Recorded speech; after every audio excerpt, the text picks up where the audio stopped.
Welcome to the GarageBand Quick Jams Marathon here on Studio Live today. In this video, I'll be showcasing 50 videos covering everything you need to know about creating with GarageBand on your iPad or your iPhone. My name's Pete, and this is Studio Live today. If you're short on time and want 5 hours of curated content, guess what? You can jump over here to studiolivetoday.com/courses. My GarageBand Beginner's Guide is just $10, and it's 5 hours of curated content to get you up and running with GarageBand. I've also got links down in the description to all of my resources at studiolivetoday.com. That's free guides, that's your plugin guides to free plugins, and a whole lot more, even keyboard shortcuts. Got a lot of stuff over there. Hang around throughout the show. We've got some special treats. I'll be playing some of my very first ever live streams and the very first GarageBand tutorial I ever created back in 2016. It's going to be a lot of fun. But for now, without any further ado, let's jump in to the very first episode. This is from December 2017, and this is all about the keyboard instrument in GarageBand iOS. Take it away, Past Pete. Hey, Pete here for Studio Live today, and welcome to my brand new series, GarageBand Quick Jams, where in just 2 minutes, I'm going to tell you all about a feature here in GarageBand on the iPhone and iPad. Let's go. We're going to be looking at the keyboard touch instrument. So if I hit Create Document and I tap on this big keyboard icon, I'm here in my keyboard. And I can play some notes. The top left here, we can take the octave down. Or we can take the octave up. The sustain option here, when we tap a key, it's quite staccato. If we turn the sustain on, we have that nice sustain sound. The glissando here means that if we slide our finger up and down the keyboard, we get that sort of effect. If we turn that onto scroll, now we can scroll up and down the keyboard by touching and dragging with our finger. Let's turn it back to glissando. The next option here is our scales. At the moment it's off, which means we have the white and the black notes. We can select major, minor, or any other scale here. Let's tap major, and now I don't need to know the notes. The black notes, the white notes, they're all gone. It plays the major scale regardless of what I hit because they're all right there. The next option here, let's turn that off, is our arpeggiator. What is the arpeggiator? The arpeggiator is super cool. You can see here we have some note information and we can select those. I'll let you play around with those. But if we hold down a couple of notes here,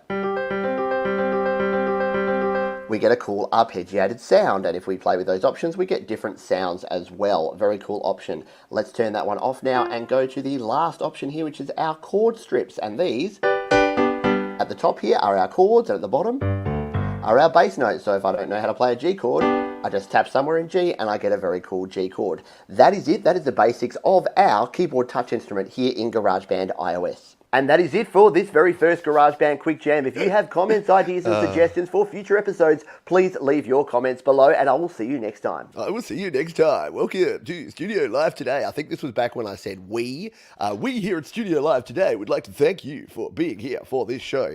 If you're just joining us, we've just showed number one, the very first GarageBand Quick Jam episode that I created back in December of 2017, the 24th of December, in fact. It was Christmas. It was sort of the summer holidays, and I was like, I want to do some GarageBand tutorials, but at that point I was thinking, I do talk far too much, and I wanted some quicker GarageBand tutorials, some bite-sized chunks, some 2-minute tutorials that we could just play and be done with it. So that's what we created here. Now, some of the limitations you would have heard there, that was all one take. So when I first started doing these, I did them all in one take, and I didn't really know how to edit properly. So that's why I did that, and I wanted it to be like, so that was probably about take 17 of that particular video. So I would have just hit the record button and tried it over and over again. I was using at the time this, which is it's seen better days, but as you can see from here, everyone's got one like this, don't they? But this is the iPhone 6S Plus that I had in 2017, and this was my trusty iPhone. I started with the iPhone 5S, that now belongs to my daughter, and this is the 6S Plus that I used following that. So we'll put that down there for later. So that is the premise, and that's what we're going to be going through here today. The other limitation, of course, was as we were watching that, you probably realized we couldn't actually see where I was tapping. And that was a problem because we had no mouse support. And the only other way to do it, which you'll see in some other videos I did, is to actually film my finger tapping the screen. And the quality I got with that was really poor compared to the screen recording quality. Plus, the iPhone 6S screen recorder would fail quite often. So sometimes I get to the end of a perfect take, just like that one, and it would completely fail. Very bad, very bad. Speaking of iOS, no time counter in iOS? There is now. So we'll go through, and as we talk about different things, when I say something can't be done or doesn't exist in these tips, we will circle back and I'll let you know what can be done. Hello to everyone who's here live, by the way. We've got Jade Star, Mark Bro, Tom Rochelle. We've got, faster, go faster, GB Craw. Hope you're doing well. Ralphie, we've got Dr. Zorders. I think I saw Evan. We've got Jubos, we've got Joe Glenn. We've got a bunch of folks here. If you're here live and you've got questions and you want to contribute to the show, then do let me know. I've got a question for you, but I'll wait until after this next video to ask it because we're going to jump back over and we're going to take a look. So after keyboards, I thought the second thing you should learn about in GarageBand is how to use the metronome. So we'll come here to the next video here. Hey, there we go. We're going to start it off. Let's just jump away. Take it away, Old Pete, which is ironically Young Pete. Pete here for Studio Live today, and welcome to another GarageBand Quick Jam where I've got just 2 minutes to tell you all about a feature here in GarageBand iOS. And today we're going to be looking at the exciting world of the metronome. Let's go. I'm so excited. So here we have a blank project in GarageBand. And if I tap on this settings option and go to metronome and count in, here is my metronome options. Now, what is a metronome? A metronome, also called a click track, is a backing track that helps you play in time with the music. The options here are the count in and the visual count in. With these on, we will get 1 bar of count in before we start recording, and that will sound like this. So you can see there that we get 1 bar before the recording actually starts taking place. If we turn those off, we will not get that count in. Now we have options here. We have a click, a woodblock, a hi-hat, a rim shot, or for some reason, no sound at all. And the metronome level at the bottom here, still don't know why you'd have no sound. We can set to very low, very high, or somewhere in the middle. I recommend somewhere around about there because you don't want a loud sound. It can bleed into your microphone. Even with good microphone and good headphones, you can hear that sound in your recording. It does not sound good. There's one more thing we need to look at here with the metronome, and that is the tempo. If we tap on the tempo and we tap in a tempo, we can actually tap in and it will tell us what the tempo is there. If we want to select it ourselves, we can tap up, we can tap down, or if we tap and hold, we can drag up or drag down, and that will set the tempo as well. That was a game changer for me. And one more option we have here is the time signature. We can set this to 4/4, 3/4, or 6/8, and that will tell GarageBand how many beats for every bar that we would like to have in our project. And that is it for this GarageBand Quick Jam. The metronome is a... yeah, I'm going to cut it off there because look at this. I'm 1 minute 45. I'm trying to do a 2-minute video, and yet I spend 15 minutes at the end telling you. So this is something that I've learned over time about YouTube and about people's attention spans. That is, do not use a second longer than you need to do. So you'll notice that my tutorials these days, they get to the end and they're like, and that, so I don't even say, and that's how you do it. I'm just like, you do this, and then you'll have your MP3 file. Boom, next. Moving on, next video. Alrighty, so there you go. That is number 2, the metronome. It is still very much the same. Like I say, when we have changes here, if we need to demonstrate something, I do have a GarageBand here ready to go and ready to demonstrate. In fact, this project is one of the very first GarageBand songs that I ever created back in 2016 when I was first getting into GarageBand. We call that a tease in the business because after this next video, I'm going to play it to you and tell you a little bit about my initial experience using GarageBand, and you'll get to hear and see one of the very first projects that I created here in GarageBand. But for now, let's slide on down here. By the way, if you miss any of these or you want to catch up on them, the entire playlist is in the description. So you can watch them without my distracting melon in the corner if you want to watch these again at a later stage. But let's kick in. And pun intended, to drums. Hey, Pete here for Studio Live today. I think it's time for a GarageBand Quick Jam. What do you think? So to play some drums, not surprisingly, we go to drums. And then if we hit each drum or cymbal, we get their corresponding sound. Now there's a couple of tricks here on our snare drum. In the middle, we get that sound. Edge, we get that sound. And right on the edge, we get our rim shot. The same with our hi-hat. In the middle, we get a closed hi-hat, and on the edge, we get an open hi-hat, and our ride cymbal right on the bell, and then on the edge. For our bass drum, we can touch and hold with 2 fingers, and we'll get a 4 on the floor beat. If we spread our fingers apart, we get a double time beat. The same with our tom drums. Let's look at our drum settings. If we go into track settings, we can go to quantization. This is going to ensure that any hits that we have that are off of the grid are going to line back up based on a quarter note, eighth note, or 16th note. We'll talk more quantization in a later episode. Let's look at velocity sensitivity. High, medium, or low. That means if we hit hard or soft, we're going to get a different sound. If we turn that off, no matter how hard we hit, we're going to get the same sound. Final option here is recording. There is two options here. We have the bass, drum, and cymbal. Where that's off, we hit the cymbal, we just get the cymbal. We turn that on, we now get the bass drum every time we hit the crash cymbal. And finally, our recording options. With merge recordings on, we can do this. If we play some drums, then we can overlay with some cymbals like this. And now if we go to our track, we can see that it's all been combined in the one track. So that's a good way to merge two recordings if you can't play all the drums at one time. The other option we have here is multi-take recording, which means it's going to record each take individually. They won't merge together, and we can choose the best of those takes that we record. And that is it, the basics of drums here in... Wow, I look sweaty. You can tell it's summer in Australia there at the end there, because Pete's looking sweaty. That's that wall behind me there. I used to have all my cables like up on the wall, tied up and hanging and stuff. I must have done a bit of research with Doug about making sure all your cables were hanging up. Now they're just in a cupboard and in a drawer. So there's a few things in there, and as Evan said here, I didn't know that about the bass drum. Yeah, so there's some cool things in drums. If you haven't played around with drums for a while, let's just jump on over and I'll re-show some of these. And I can actually use, I can use the mouse cursor because we're in 2021 and we have mouse support. So yeah, here's the drums. They work exactly as I showed there. So all of those same features are still there. You can come into your track settings. You can do your quantization. Now, this is something that traps most people. When you first start recording drums in GarageBand, they come in here and they don't turn off quantization. It's on by default to a 16th note. If you're trying to play a cool groove, especially something with a bit of swing, having straight quantization at 16th note will make it just sound crap. So the first thing I do playing drums is come in here and turn that off. And the second thing I do is come in here and turn off velocity sensitivity because it makes it too hard to get even snare hits and even kick drum hits as well. So that's what I do to start with, and then yeah, you can just get in and do it. Can't get my hands over there.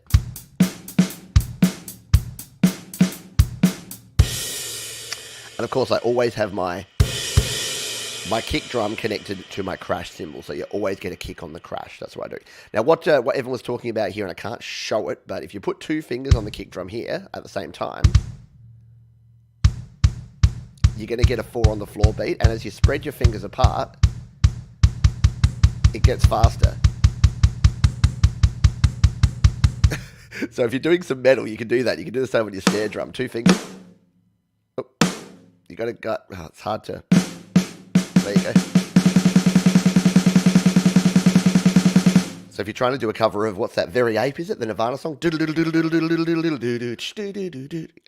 or I'll Stick Around by the Foo Fighters. Anyway, I thought I'd just show a few additional things there with your drums, because that was the third video. Now, I did promise you after this one that I would show you my one of my first ever GarageBand projects, but I've lied. I'm going to play one more video because we've got 50 to get through and we're at number 4. I'm going to play the guitar video because this one is obviously something that a lot of folks are interested in, using the virtual guitar to play guitar here in GarageBand. So let's jump over. We'll listen to the guitar one. It's only 1 minute 58, and then we'll jump into GarageBand and I'll show you a few things. Let's go. Take it away, me. I think it's time for a GarageBand Quick Jam. What he said. Okay, today we're playing the guitar touch instrument here in GarageBand. So we tap on guitar to select our guitar. We go to the top left and we can choose between acoustic, classic clean, hard rock and roots rock. I'm going to go with classic clean. To play a chord, we simply tap on the letter of the chord we want to play up the top. To play an arpeggiated chord, we just tap each individual string. And to play a muted chord, we tap and hold at the very left here, and we tap the strings. If we go to our options in the top right here, we can turn autoplay on. With autoplay on, if we tap on one of these, we get an automatic strumming pattern which is played by GarageBand. Let's go back to our settings now and change from chords to notes. You'll also notice we have two stop 4 years, boxes people. or effects pedals 4 here. years and they still don't sound any better. Electric guitar, we have two different pedals. Let's turn those on and hear what the effect sounds like as well. So back to our guitar by tapping the options button, and now to play any sound we can hit on the fret and we'll get the sound. And you can hear those effects coming through as well. Now to play an open string, we tap right here on the left side where the bridge is. Where? See, this was the Don't problem. know the guitar very well? No problem. There. Tap on the scale button here and turn it to a scale. Let's just choose minor. And now, we don't have to know the actual frets to hit. We can just hit them and it will be right there in the minor scale of the key that we're in. Finally, some techniques for playing the guitar. So if we slide up and down, we can create a slide effect. We can also do string bends by tapping, holding, and moving up and down. And finally, we can do a hammer effect by holding down one note and hitting another. There you have it. That's the basics of playing the touch instrument guitar here in GarageBand. And that is it for this GarageBand Quick Jam. Happy holiday shredding. Holiday shredding for the win. Oh, and again, I get to the end of the video and then I just keep saying things. It's like, dude, you've done it. But yeah, it was 2017. It was a different time. We thought that you had to do intros and outros, and we thought that people had time. The TikTok generation 2021, people don't got no time for that. So maybe I need to go back to these original ones and cut the intros and the outros. Although they're kind of like a time capsule. They're kind of fun. I don't think I want to. I don't think I want to get there. Alrighty. Let's jump over here. So yeah, most of these things. Where are we? So the guitar has not changed much. There we are. Oh, sorry, I was trying to come back here. Guitar has not changed much. We've got this one here, the Retro Wah. So we've added one additional guitar in 4 years. And as you can tell, they haven't changed much. So if we turn off... Okay, so the Retro Wah is probably a little bit better. And we do at least have the ability to use a wah, so we can... You've got to do this with your mouth. You've got to do that with your mouth when you're using a wah.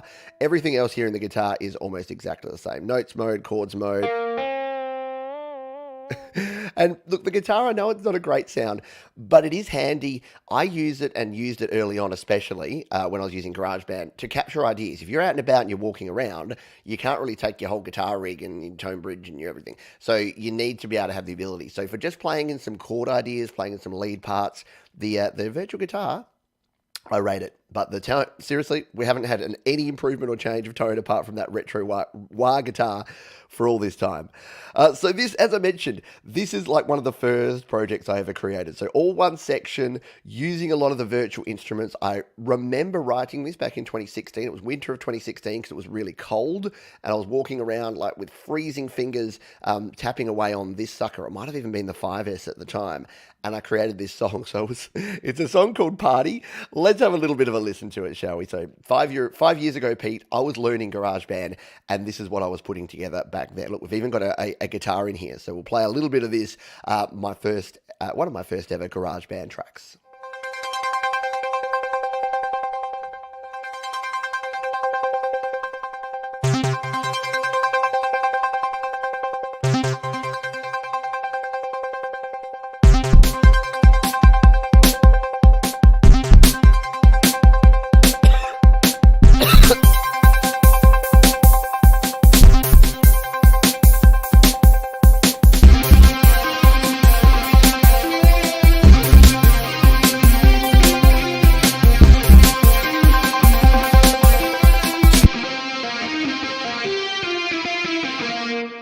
So yeah, you can see they're using the guitar there. It still sounds like a guitar, and it's not exactly a terrible sound, but yeah, far from realistic. I know you can get a realistic kind of sound there, but yeah. Gary Hub says, I've used the Retro Wah on bass for sections before. There you go. Very nice. Thank you, Doctor's Orders. Yeah, so it was at this point that I realized that, the powerful multi-tracking of GarageBand. I'm literally walking to work and I'm doing it. And yeah, as Dan says here, I still use it at work to secretly work out riffs. Exactly. It is gold for that, for sitting there and working out riffs when you're on the bus, when you're at work, when you're doing things that you probably shouldn't be doing. But hey, you know what? Music for the win. All right, let's move on, shall we? We're up to video number 5 in the series. If you're just joining us, we are counting down the first 50 GarageBand Quick Jam tutorials that I created. Where we're still back in 2017, December of 2017. I came out of the gate strong and created a bunch of videos. So we're now going to take a look at the bass guitar. There's some subtle differences here with the bass guitar over the regular guitar. So we'll jump in and take a look and a listen to this one. How to use the bass guitar touch instrument in GarageBand iOS. It's not all about the bass, but this GarageBand Quick Jam is. Oh, Pete. Oh. Now let's play some bass. We're going to tap on the bass, and then to select which bass we're going to use, we tap in the top left, and then we can select between the 4 electric, the 4 electronic, and the 1 upright bass. Now to play bass notes in each of these chords, we just tap on the strings. Unlike the guitar, we can't tap the letter to get a chord, and we don't have any mute function here. Now let's go to our settings and turn on autoplay. And now if we tap on one of these, we get a very cool riff played by GarageBand. Now something I missed in my guitar video is that if we tap with 2 fingers, or 3 fingers, Still one of my favourite tips that not everyone knows about. a variety in the riff that GarageBand will play. And a big thanks to one of my YouTube viewers who picked this up and provided that feedback on the guitar video. Now let's go back to our settings and turn on notes. And now we have our familiar guitar fretboard where we can play our notes. To play open notes, once again, we tap right down here on the left on the bridge. Now, as I mentioned, we have electronic basses in here too, which look like this and sound like this. Let's go to our options, and you'll notice that we have some additional knobs here. We have a cutoff and a mix, and other basses will have other options as well. And if we tweak these, we get a different sound. Oh, Pico. Our final bass option over here on the second page is the upright bass, and you'll notice here that instead of frets, we have these markers. So if we want to play the bass, we have to know where to touch on the strings. But if you don't know where, that's where the scale comes in handy. Let's tap on scale and turn on the major scale, and now we don't have to touch the exact spot. We have these great little grids that will show us how to play. And one final tip, if you are more at home on a keyboard than you are on a bass guitar layout, you can go into Other here in the keyboards and select any of our bass guitars and play those here on the keyboard. Well, Well, I got to see what I say. sun is down and the moon is out, so this video quality Quick Jam is at an end. If you have any comments, questions, or suggestions, please leave them. Oh, Pete. Yeah, so obviously the video quality, the audio quality that we had back then wasn't what it was. And one of the reasons I wanted to do this was really to show that it doesn't really need to be. Like, you know what? Just use what you have to get it done, both for creating and for creating your videos, because you will level up over time.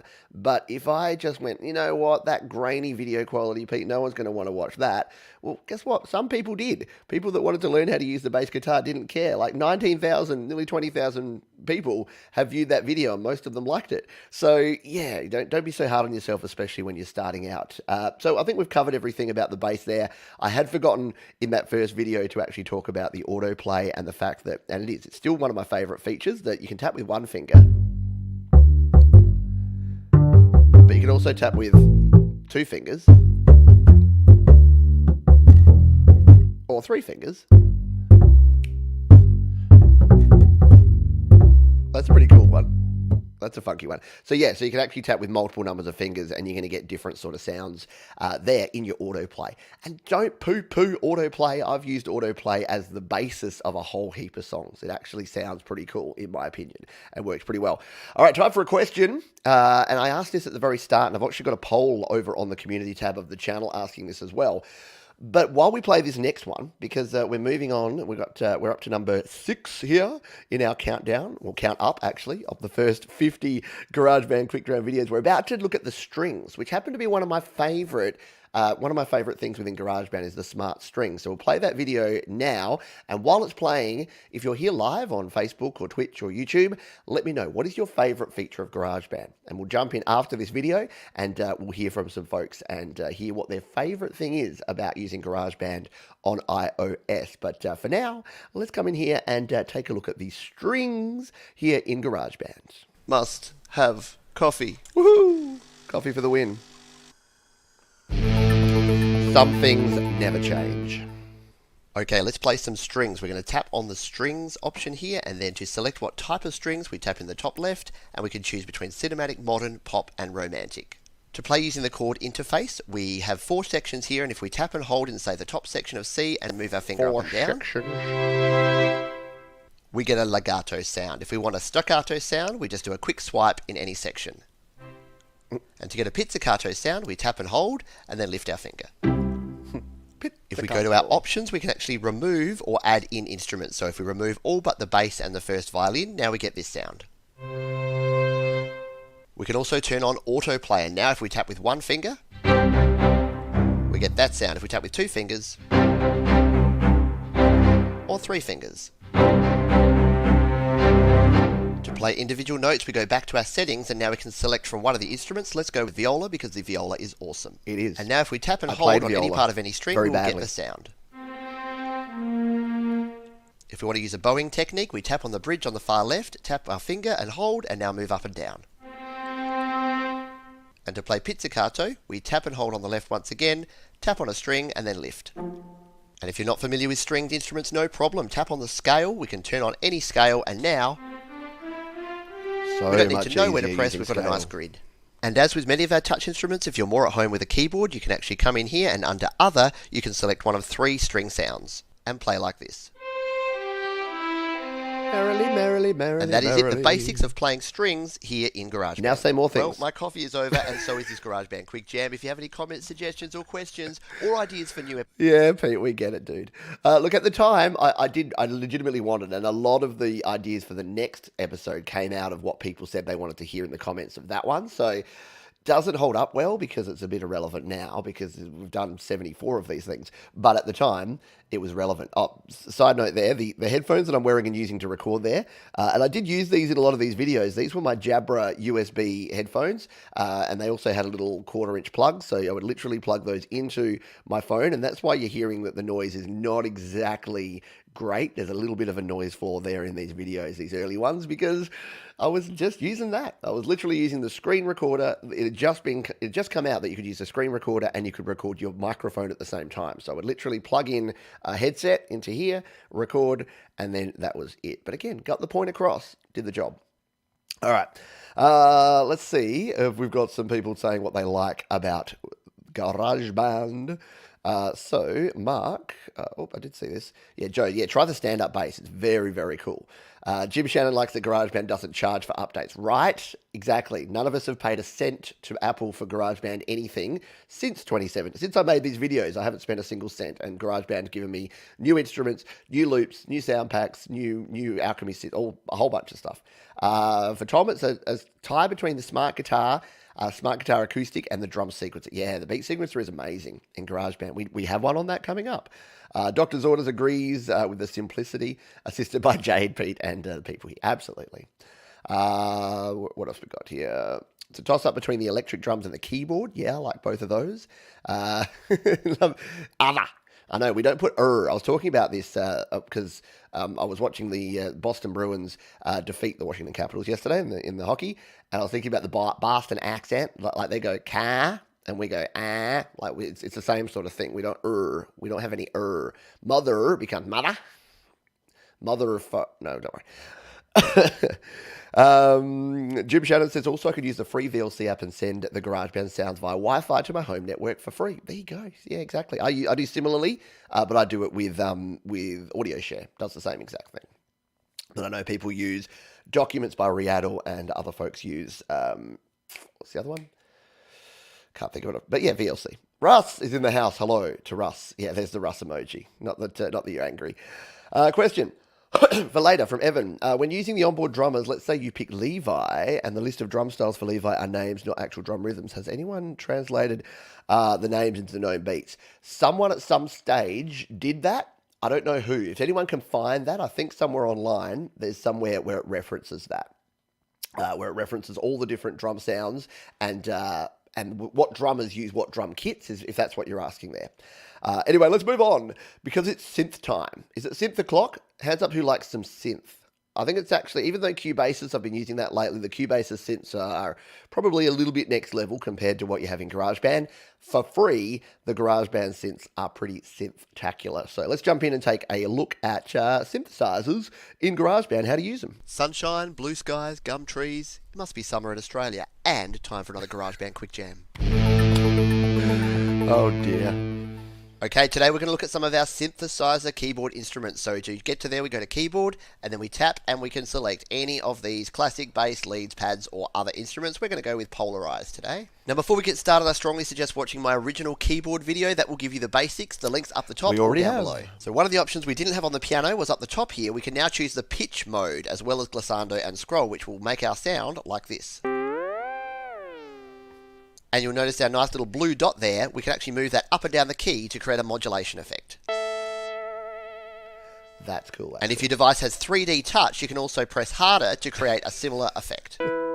Nothing has 3D touch anymore. And that 3D touch will do something different with different instruments. Up to the top right of the screen and to our settings, you'll notice that we have 4 different knobs on here that we can adjust, and these vary from each different instrument. And adjusting these can give us a very different sound.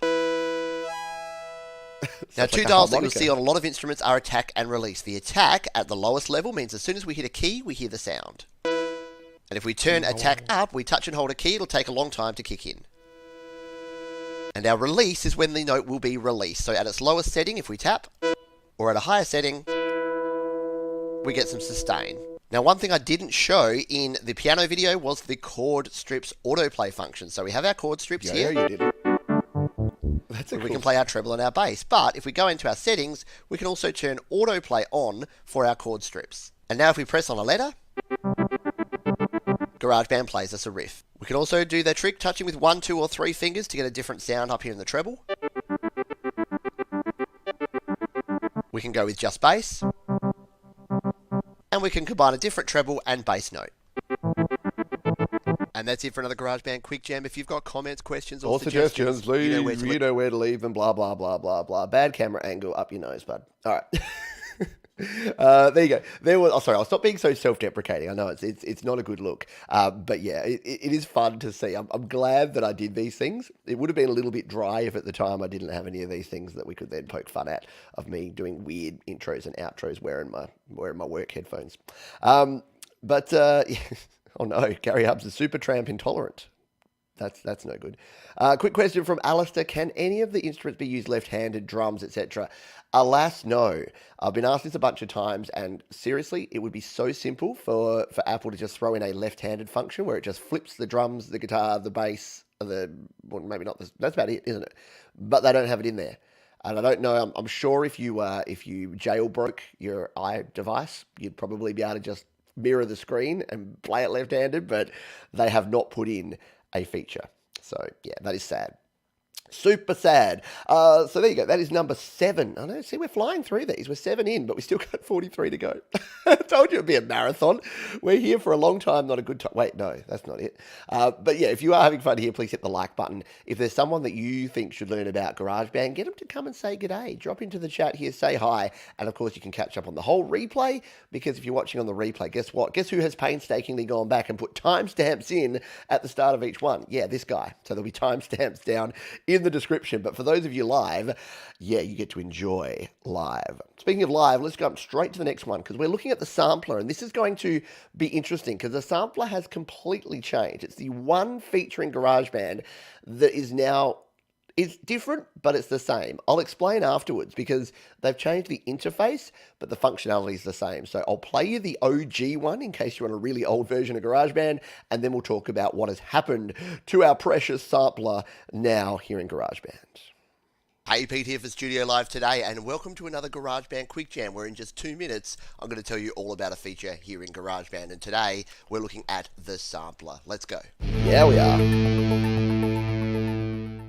Okay, to get to the sampler, we tap on the sampler button here at the bottom of the keyboard. And from here, we can either record a new sample or use an existing sample. Let's tap on My Samples, and here you will see a library of the existing samples that we have in GarageBand. To use a sample, simply tap on it in the library and then play your notes. To record a new sample, we tap on New Sample, and now we can record any sound into the microphone after we hit the Start button. And now we can immediately play back our sample by using the keyboard. You'll notice we're here in the trim function where we can adjust the start and finish of the sample. If we tap the tune option in the middle, we can now tune the sample to a different sound. You can see GarageBand has already attempted to tune, and if we hit the note, we'll see how well it's done.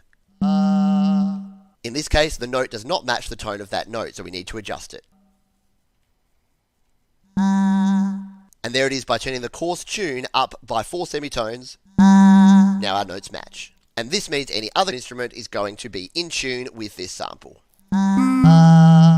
If we tap on the shape, we can now adjust the volume, fade in and fade out of this sample. To do that, we touch on these automation points and move them around to change the fade in and the fade out of a sample. And you can see with this shape, we're fading in and then we've got an immediate stop to the sample. Quickly reverse our sample by tapping the Rev button over here on the right. And we can tap on Loop to create a looped sample. Tapping on My Samples takes us back to the home screen where we can now rename our sample by pressing Rename in the top right. And we can also delete a sample by pressing Delete in the top right and then again in the top left. And GarageBand will ask us to confirm the deletion. Finally, we can choose to add this to our library by tapping Add to Library and hitting Done. And this will mean we can use this sample in other GarageBand projects. And one final cool trick is the import function. Under New Sample, we hit Import, and now we can import from Apple Loops, audio files, or our own music files as well. We can tap to preview, and then press the box on the right with the down arrow to import.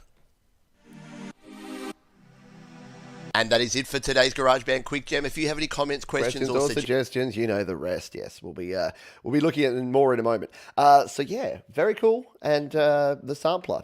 It is so different now, though. So let's jump over and take a look at what the sampler looks like now. This is it. So that dog barking was me, by the way. That wasn't in the original one. So you've got... So there you go.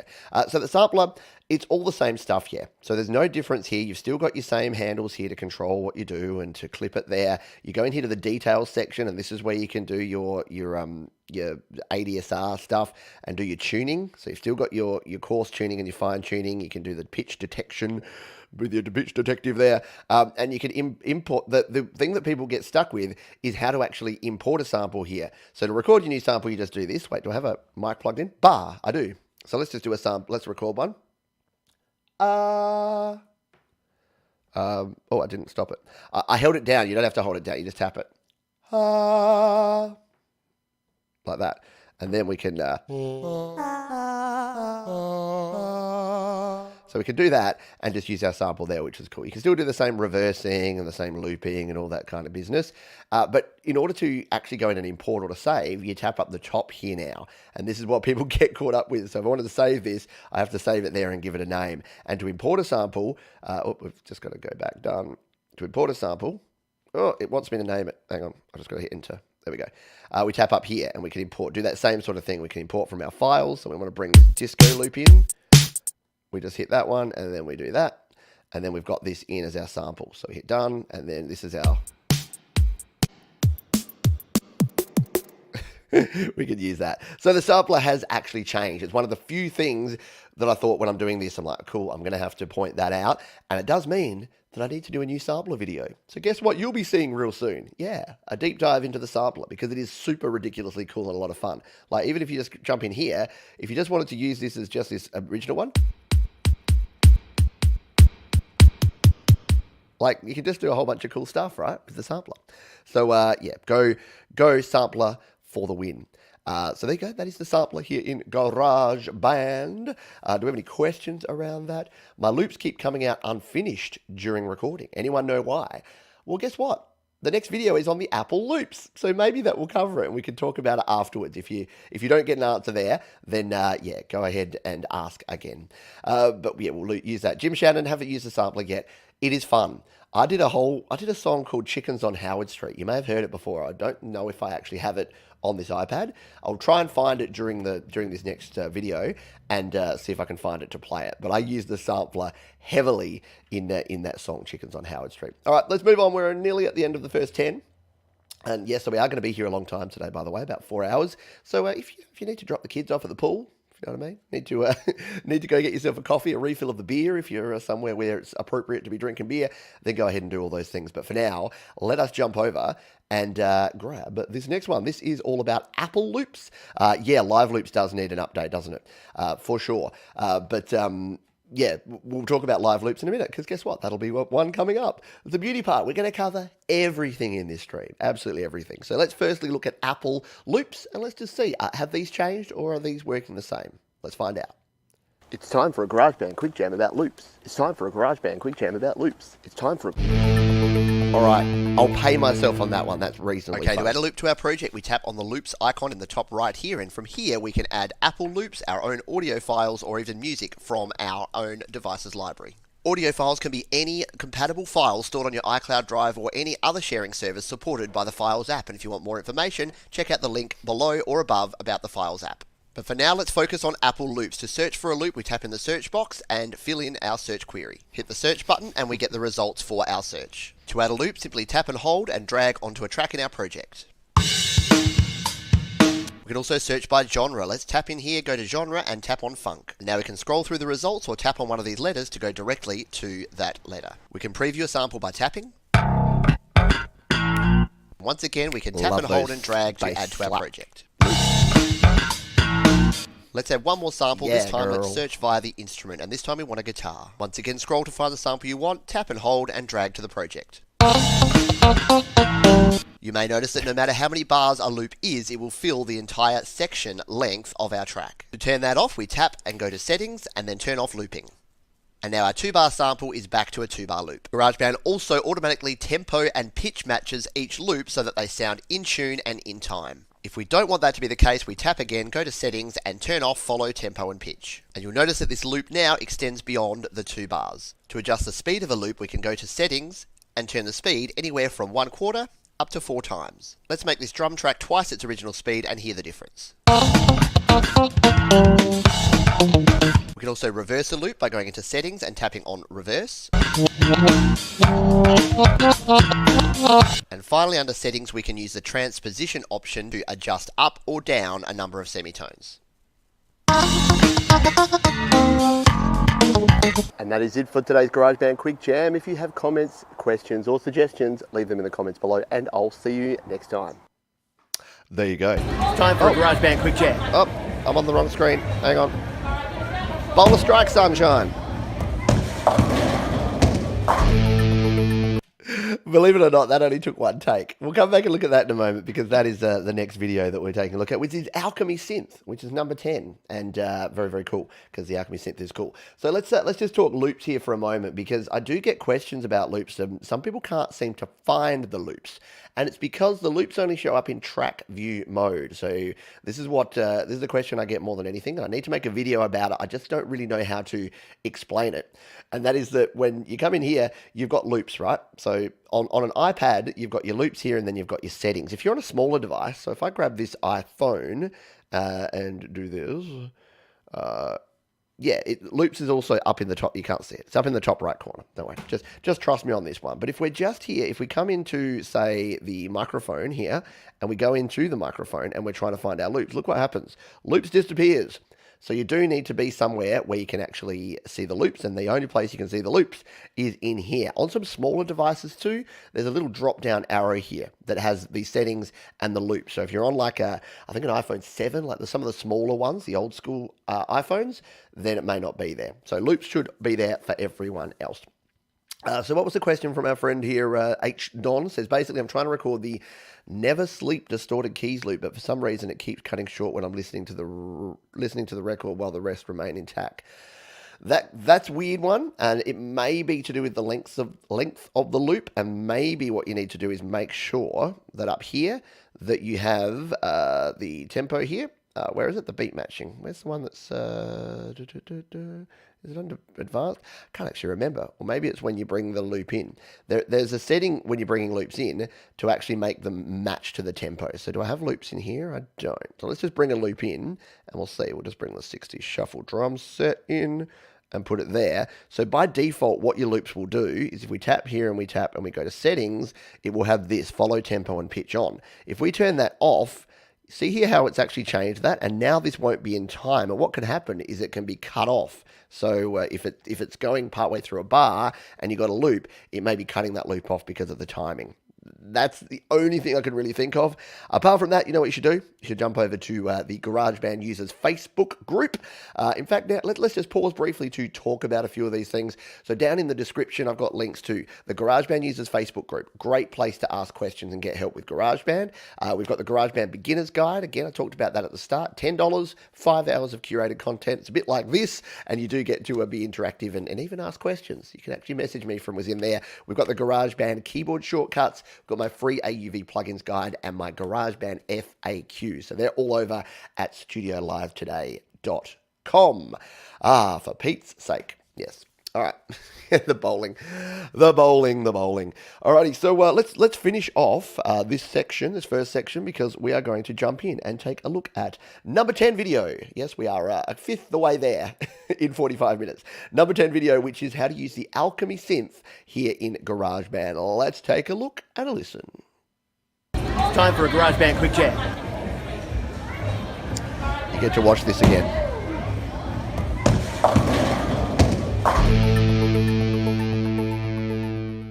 Okay, to get to our Alchemy Synth, we go into the keyboard settings and tap on Alchemy Synth. And before we get started, the minimum devices for Alchemy Synth are the iPhone 6s, the iPad Mini 4, and the iPad Air 2. Unfortunately, all earlier devices will not have Alchemy Synth here in GarageBand. To choose an Alchemy Synth sound, we tap in the top left and we tap on the sound, and now we can choose from arpeggiated, bass, leads, mallets, pads, rhythmic, sound effects, soundscape, strings, synth, and vocals. For this example, we'll tap on Synth and we'll go to the classic Super Saw, part of the Edges and Angles sound pack here in GarageBand. And if you're not familiar with how to use the keyboard or a synth here in GarageBand, please check out my keyboard and my synth quick jam videos, which are linked above and below. To play the synth, we just tap lightly on the keys. Alchemy Synth also supports 3D touch, which means that if we press harder, we're going to get a different effect based on which synth sound we're using. To adjust our synth sounds, let's tap on the settings button up the top here, and you can see we have our 8 presets or snapshots here in the transform pad. And to change our sound, we just tap any one of these 8 presets. We can also drag the presets to cover a number of presets, providing a very unique sound. You'll notice we also have a reverb and a delay, which are our main knobs here, and these will vary based on the instrument we choose. If we tap our right arrow here, we can now go and manually set any of these knobs to make our very own sound. And one more tap to the right and we go to our XY pads, where we can actually adjust the sound even further using these settings. And we can even move these while we play to create unique performances. And finally, we have our attack, decay, sustain, and release, which is our basic synth envelope not to be sound, confused with which will control ASMR. what happens when we touch and release a key here in the synth. And that is it, the basics of playing the Alchemy Synth. Here in GarageBand, we get you, man. All right, I'm going to cut off the ends of these because we know that I just say, and if you'd like to contribute, you can go ahead and do that. Hello to some new folks who have dropped in during the video there. Ghoulixus, hello to you. I hope you're doing well. Jake Nichols in the house, hello to you.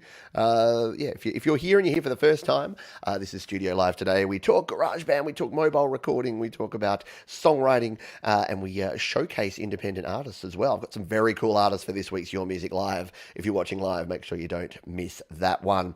So that is our first 10 that we've got through. We're going to jump straight into our next 10, so 11 through to 20. We've covered the basics. So as the playlist goes on, we get into some more in-depth topics. So that's covered the basics, and now we'll go into more intermediate kind of topics as we continue on here. But I have a question for you. While we play number 11, let's get interactive here again, and I want to know from you, how many GarageBand projects have you started? And how many projects have you finished? You can guess, you can go ballpark with this one. So if you're just starting out, it might be 0 and 0. That's fine. So I want 2 numbers from you. The number of GarageBand projects that you have started. So that can be an idea, a loop, a sample, or something that you've started creating. And then how many do you think you've finished? So completed song that you go, yep, that's done. in GarageBand. Let me know those if you're here live on Facebook or YouTube or Twitch. And if you're watching on the replay, you can comment on all this stuff down below. So just start throwing comments on there. If you're watching the replay, it's going to be a long show. Just put a comment, put another comment. I'll be down there after the show answering all of your comments. I promise you. I promise you for the next 24 hours at least, I'll be in there answering every single comment. So let's continue on here. This is number 11. This is how to edit tracks. So this is an editing one, 1 minute 55. Some very quick tips about editing. Jump in and take a look, shall we? How to edit tracks in GarageBand iOS. Hey, Pete here at the studio live today, and welcome to another GarageBand Quick Jam where in just 2 minutes I'm going to tell you all about a feature here in GarageBand. Let's go! That was at the MCG in Melbourne. Welcome to part 1 of this series on editing. So this quick jam is going to be all about editing an audio item here in GarageBand. Now, what is editing? Editing means moving, adjusting, or changing the sound that we've already recorded in a performance here in GarageBand. You can see I've soloed this particular electric piano track, and I can actually zoom in by tapping with 2 fingers and dragging out, and I can zoom back out by pinching in with 2 fingers. You can see here that this particular item starts at bar 10. To move that to a different location, we tap and drag, and if we wanted this to start at bar 8 instead, we can release, and now that item will start at bar 8. We can also trim a recorded item by tapping on the end, waiting for it to turn yellow, and then dragging to remove a section of the recording. And for finer detail, we can tap and hold, and then we'll get the auto zoom so that we can do some more precise about the auto zoom. We can also use cut, copy, and paste functions to create copies of existing audio. If we tap and go copy, we can now set our playhead at another location, tap again and press paste, and a copy of that item is pasted. To delete an item, we simply tap and then tap delete. To split an item, we tap, tap again, and tap on split. We now have our split icon, and to perform the split, we simply drag down on this icon. And now we have 2 independent pieces of audio we can adjust. To select multiple items, we can either click in a vacant space and drag a box, or we can tap and hold on one item and then tap other items to select them as well. And finally, to rename an item, we tap, tap again and hit rename. And now we can name our item whatever we want. And that is it for this GarageBand Quick Jam. If you have any comments, questions, or suggestions, leave them down below. Yes, we get it, mate. So yeah, there you go. There is how to edit. A lot of interesting stuff in there. And if you missed all those, again, you can catch them, catch the whole playlist and check episode 11 down below. This is something that was kind of revolutionary for me. It took me a while to get the hang of editing in GarageBand, but once you get the hang of it, it actually becomes super simple. So things that I was showing there, if we come in here, I'll just give you a little bit of a view here. So yeah, it's really simple to just sort of tap around on here. And what I was saying is for your multi-select, you can actually do a big box like that. You can select multiple things. You can tap them and drag them around.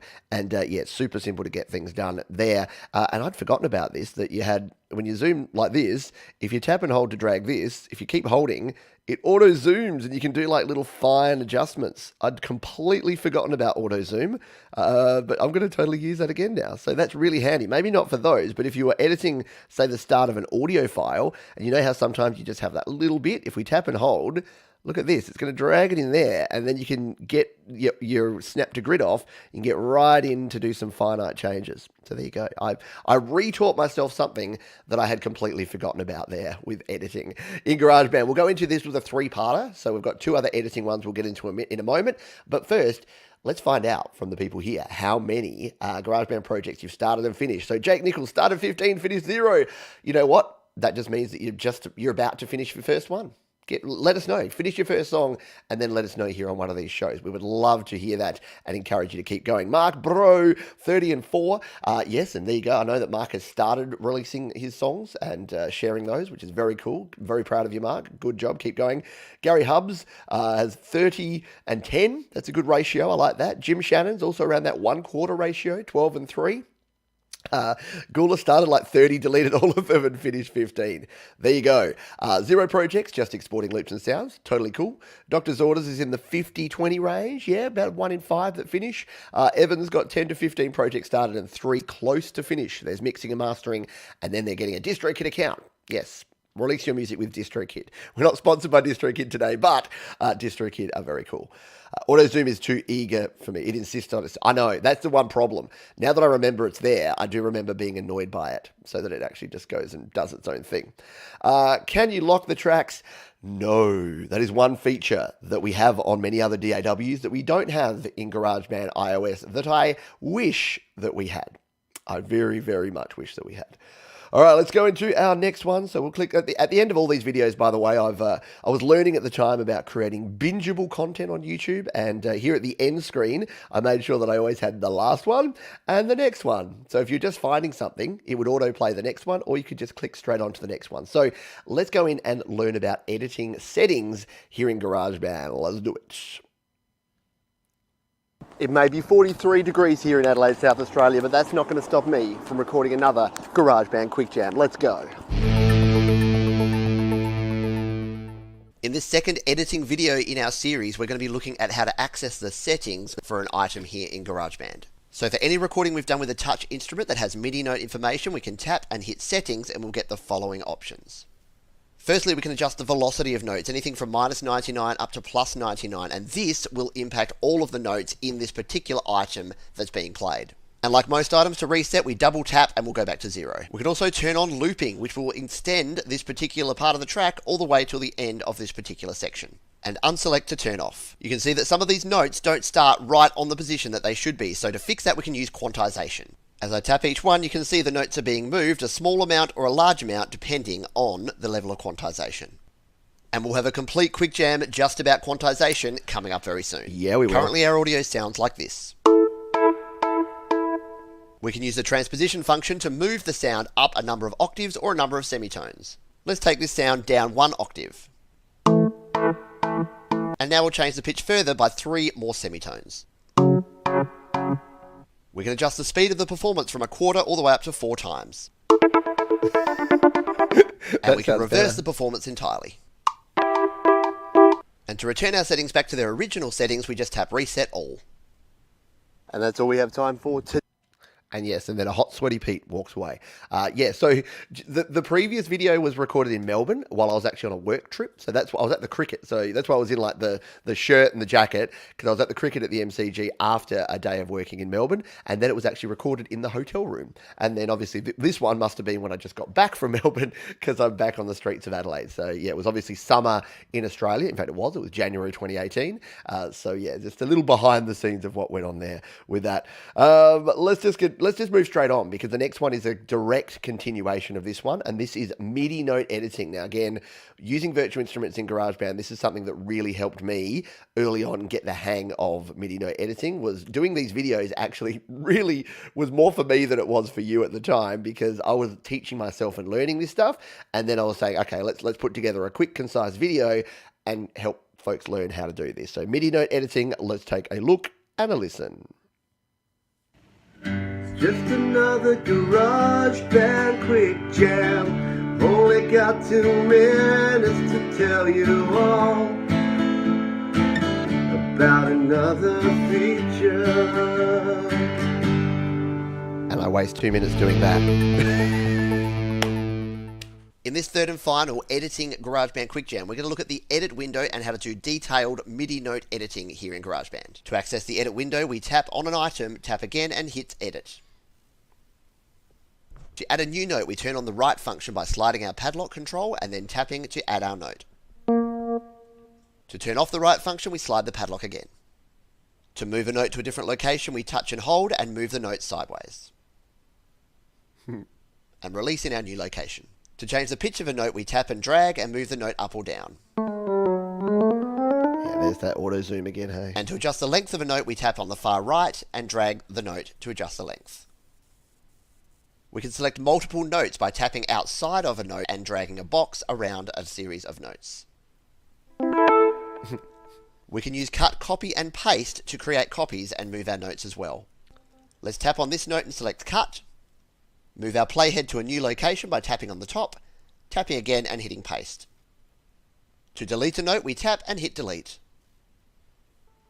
To change the velocity of a note, we tap and choose velocity. And now we can choose the velocity from very quiet with no numbers, no scale. At the bottom here, you'll see our sustain, which we can adjust by deleting, copying, pasting using the same functions. And to determine the pitch of a note, we can tap on the note itself, or tap over on the piano roll on the left to sample different notes. Now it's over. Oh God, Pete. It's time to watch something else. Just leave your comments right down below. Oh God.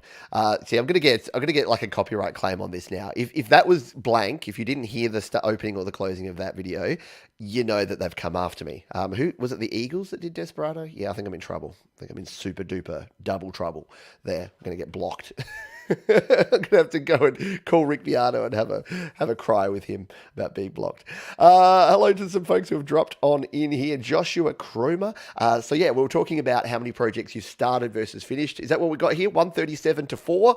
Yeah, maybe get on, finish those projects. Absolutely. Body 30 and 15, 13 bad projects and 2 good ones.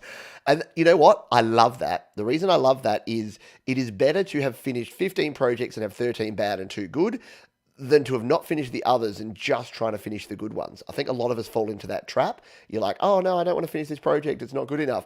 No, finish it. Get it done, because you'll learn so much from the finishing process that you can then apply to another track that might actually be good. Alrighty. No problems with the Eagles? Yeah, probably. Alrighty. You forgot that you can select a bunch of notes by holding on an empty place. So did I? I think I showed how you can do multi-select. So yeah, if you were wanting to select a bunch of stuff here, you can tap out here in blank space, and then you can select over. You can also, I didn't show that if you tap and hold on the blank space, or is it double tap? Yeah, just tap. You can just tap and you can select all.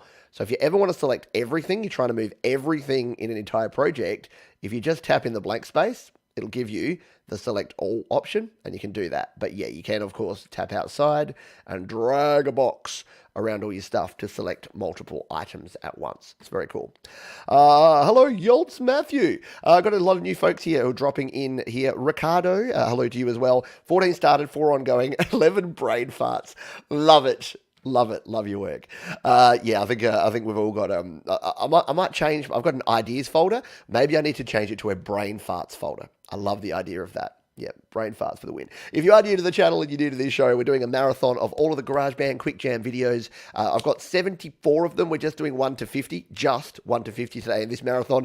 We're an hour in and we're 13 videos in. So we're going to continue on with these, and we're going to do it right now. We'll come back after this one, and yeah, maybe I've got another question for you. Yeah, we'll see how we go. And if you have any questions, by the way, as we're going along here, all you need to do is drop them here in the chat. In fact, if you put the word question in front of them... It may be 43 degrees. Quiet you. If you put the word question in front of them, I'll be able to come back and get them. Now, so I'm stalling for time here because I've realised I've gone off... Hey, Pete, here's the studio. I've gone away from the playlist. So we're back at the playlist here now, back here, because I just used those end screen buttons. So let's get into the plugins and effects. Now, I mentioned before that down in the description, there is my free AUV3 plugin guide. So if you're wanting to get into plugins, watch this 2.5 minutes, and then check the link down there if you're watching on the replay, or even if you're here live, because you'll be able to see all of my favorite free AUV3 plugins that you can use in GarageBand. For this one, I think we're looking at mostly the built-in plugins. Take it away, old me. Hey, Pete here for Studio Live today, and this is a GarageBand Quick Jam you will not want to miss, because today we're talking all about the amazing world of plugins here in GarageBand iOS. Let's go. Let's go, Mr. Man. Okay, so what is a plugin? A plugin is an effect or audio processing of some sort that we can place on a track here in GarageBand that is going to affect the sound that we get from that track. To access our plugins, we tap on the mixer icon in the top left here, and then scroll down to plugins and EQ. From here we can adjust the basic settings. In this case we have compressor, treble and bass that we can adjust right here on the front screen. To access our advanced settings, we tap on the arrow next to plugins and EQ. You can see which plugins are enabled because they will have a blue circle around this power icon over on the far left. To turn off each plugin, we tap on the blue icon until they become grey. Now let's listen to this vocal track without any plugins at all. 4 a.m. alarm, turn off quickly, taxi arrives, do not toot. To turn our plugins back on, we tap on each of these icons until they become blue. Now let's listen to this vocal again with our compressor, EQ, echo and delay enabled. 4 a.m. alarm, turn off quickly, taxi arrives, do not toot. And you can hear that all those effects have been added to our vocal track. To remove a plugin, we tap on the blue edit button here, and then we can tap any of these red minus signs and then hit delete to remove that particular effect. To add a new plugin, we tap on the green plus sign, and now we can add any of these 10 default GarageBand effects. Let's add the chorus. And you can see that each plugin has its own advanced settings that we can change to impact the sound. Let's now play this vocal again with this chorus effect turned up quite high. And you can see we get a very unique and probably horrible sound. Let's drop our settings way back down and play that one again.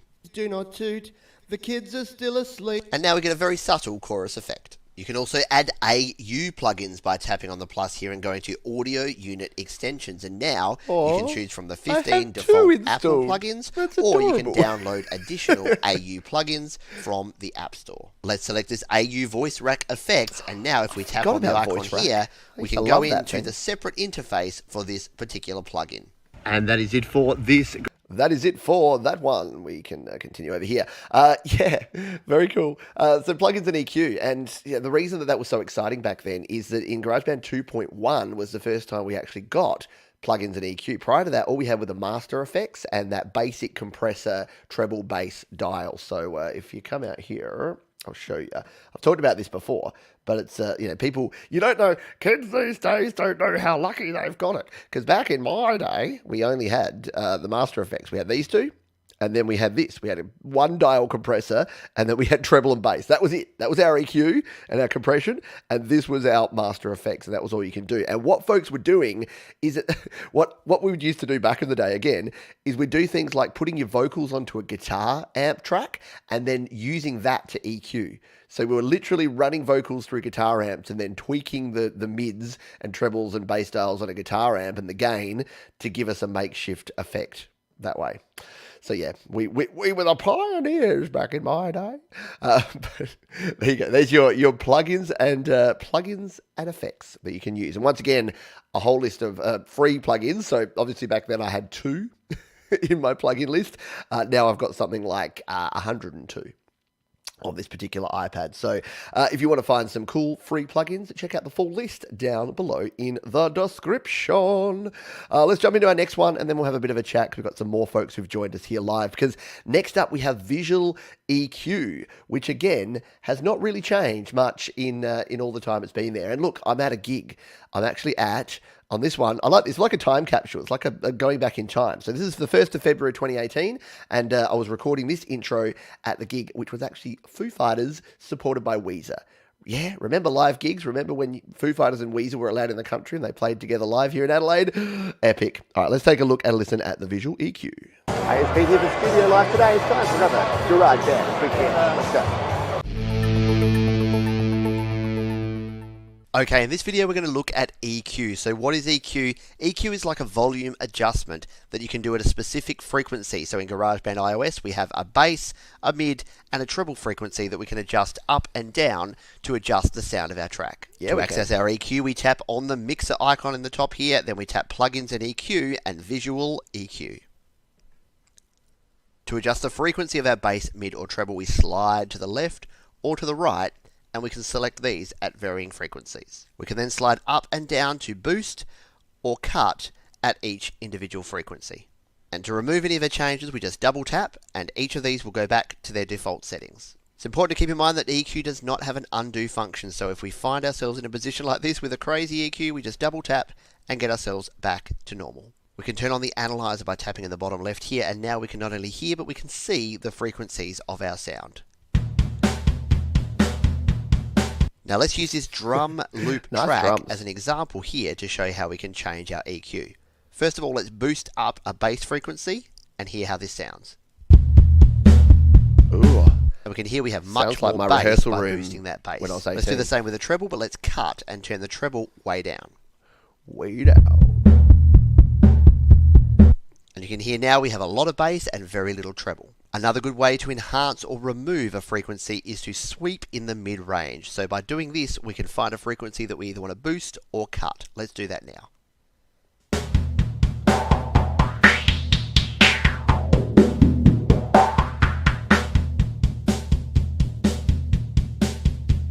And finally, if we do boost or cut and we want to now adjust the overall volume, we can use this gain slider on the right to turn up or down the overall volume.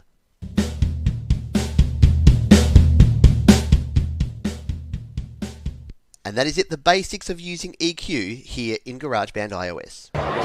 There you go. And there's me back at the gig telling you to do some other things. Yeah, exactly. As Gary Hub says here, one thing I didn't cover in there was to actually save a preset in GarageBand, which you can do. And I think I cover presets in its own separate video. But since Gary's mentioned it here, I'll show you what we can do with that. Now, obviously, you can also use LRC5 or LRC7, which are separate EQs that you can download as AUV3s. And they're also over at studiolivetoday.com/freeau. That's down in the description, and you can find a link to download those. But if we come in here to our EQ, and say we had something that we often use. So we often use one where we do a high pass filter or a low cut filter there, and we always like to, just drop down 2K here and give some air up here at about 7K. And we're using this all the time. We can actually save this as a preset. Now, I just have to remember how to actually do that. I haven't done this in the longest time. Where do you save it? Where is your preset save? Oh man, it's been a long time since I've done this. It's not up? No, it's not at the top there. I can't remember. There you go. I've completely forgotten. Maybe Gary can come to the rescue here and save it. Do you save it out here? Do you save it? No? Edit? No? I can't remember. Oh, man. I thought you could actually save a preset there and then load a preset, but I'm buggered if I can remember where you do it and how you do it. Could be leading you up the garden path there. I'm sure I've done this in the past. Yeah. I don't know. Yeah, not only are you giving me extra work, Gary, you're making me feel silly. So because I can't see where it is. Maybe someone can let me know and we'll come back. And this is a good thing about a marathon. We can solve it as we go. Mark says, so Foo Fighters or Weezer or both coming back to Montreal. That would be super cool to see them. And Tom's saying there's lots of shows and festivals scheduled for this summer here in the US. Yes, fingers crossed, touch wood, tap your head, all that stuff. That live music will be back across the world. We've got it back here in Australia at the moment, still with a lot of restrictions, obviously, because we're not back to normal. I don't think there'll ever be a normal, but the new normal, which includes things like contact tracing and masks in really crowded areas, etc., etc. But you know what? If I have to contact trace, if I have to log in and scam myself into a gig and then wear a mask when I'm lined up at the bar, I'm there twice, every day and twice on Sunday. As long as they can run things safely, I'm back. I'm going to go back. Alrighty, let's come into the next video and play it, because I can't remember what it is. Oh yes, it is. So now we're diving into each individual plugin. So this next section, we look at Echo, Reverb, Compressor. So we're actually looking at some of the more common plugins and effects that we use. So if you've ever wanted to know everything about the Echo plugin and were afraid to ask, the next 2 minutes and 52 seconds are for you. So let's jump in and learn all about the Echo or the delay plugin here in GarageBand iOS. Hey Peter for Studio Live today. Now is that an echo I hear of that bird song in the trees? That may be a hint of the topic of today's GarageBand Quick Jam. Let's go. Give me strength. Yes, that's right. Today we are looking at echo in GarageBand. It's also referred to as delay, and it is an effect which repeats a sound a number of times after the original sound to create an echo effect. There are two types of echo we can add here in GarageBand. There's master echo and track echo. Let's show master echo first. We'll tap on our mixer icon and scroll to the very bottom. And you can see here we have master effects, both echo and reverb. Let's first choose our type of master echo by tapping on master effects, tapping down on echo, and now we can choose from any of these types of echo. And I'll now play this vocal track and slide the echo up so you hear the difference in the sound as we add echo. 4 a.m. alarm, turn off quickly. Taxi arrives, do not toot. The kids are still asleep. Well, maybe I am. And this same master effect will now be available on all other tracks, and we can dial in whatever amount of that echo, but we can only have one type of master echo across all of our tracks. However, if we do want a single track to have a different type of echo, we can tap on the plugins and EQ and add a track echo. If we don't have this effect already, we can tap on edit and tap a green plus icon here and then go down to track echo and add our echo effect.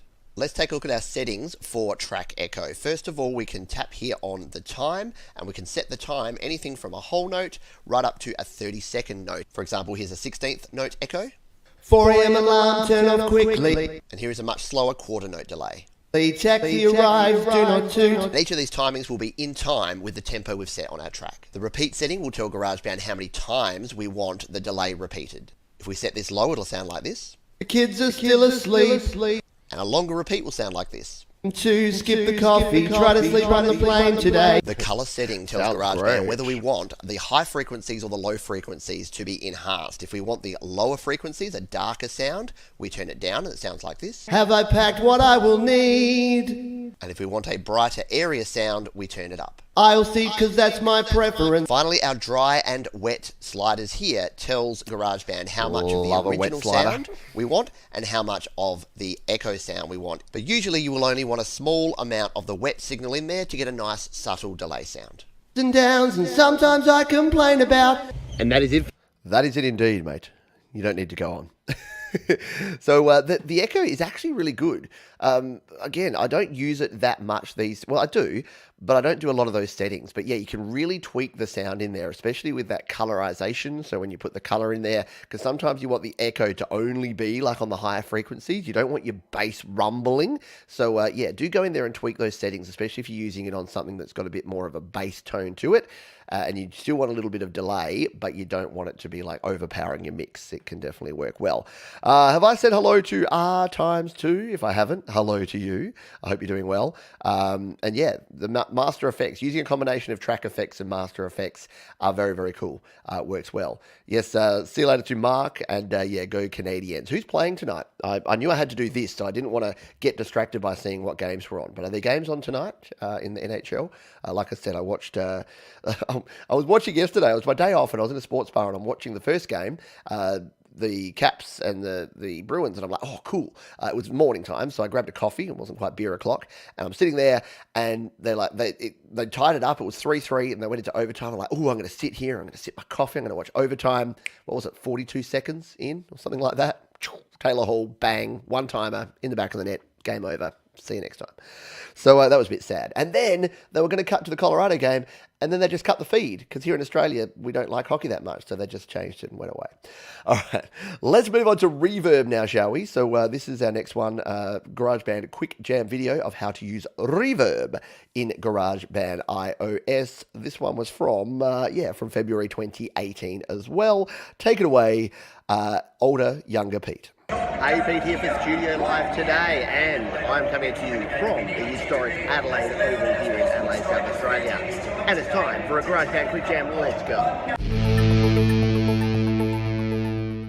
Okay, today we're looking at Reverb. Reverb is reverberation. Picture a big church hall. That is Reverb. So like delay in our last episode, we have master and track Reverb. So from our track screen, we're going to tap on the mixer icon. We're going to scroll down to master effects. And now we can tap on this and tap on Reverb, and we can choose from various different types of reverb. Now, as I play back this track, I'll turn up the reverb and you'll hear the effect sound. 8 a.m. is when I land. It's time to plan my getaway. A big red bus will take me all the way. And you can hear that the more we turn up that reverb master effect, the more effect we get. Now remember, with master effects, you can only set one type of master effects, but then dial in how much of that master effect you want on each of your tracks. If we want a different type of reverb on each track, that's where we go into the track reverb. We're going to tap on plugins and EQ. And now we need to add it by going to edit, and then adding on any of these blank tracks. So we're going to tap on the plus, and then we're going to go down to track reverb. GarageBand dials in our default reverb settings, and if we play back with these default settings, it sounds a little bit like this.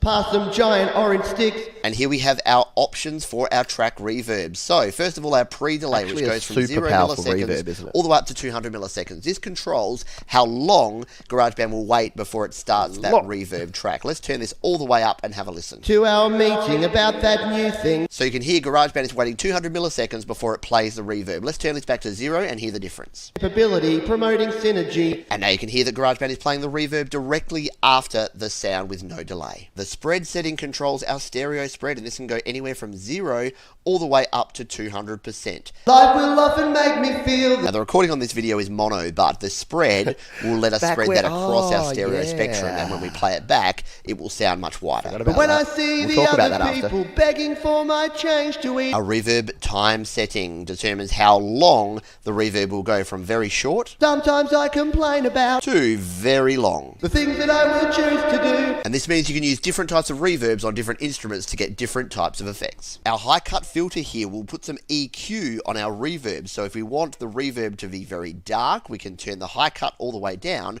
and we'll get a very low EQ'd reverb. Who it is that I can blame. And if we want a very bright reverb, we can turn that all the way up. Wishing they could have my life. And finally, our wet and dry sliders at the Wet bottom and here, where we dry. can determine how much of the original signal and how much of the reverb we want. For a more subtle effect, I like to use an 80-20 rule. Even for a single day. Or we can reverse those settings to get a really ambient reverb sound.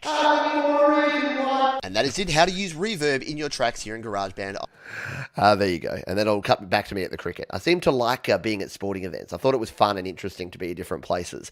So long, doctor's orders. Or, sorry, doctor's orders. Haven't done that for a while. Had to go there. We've got some hockey chatter going on here in the chat. I can't repeat some of that, but that's okay. Yeah, so that's reverb. We've got echo and we've got reverb there.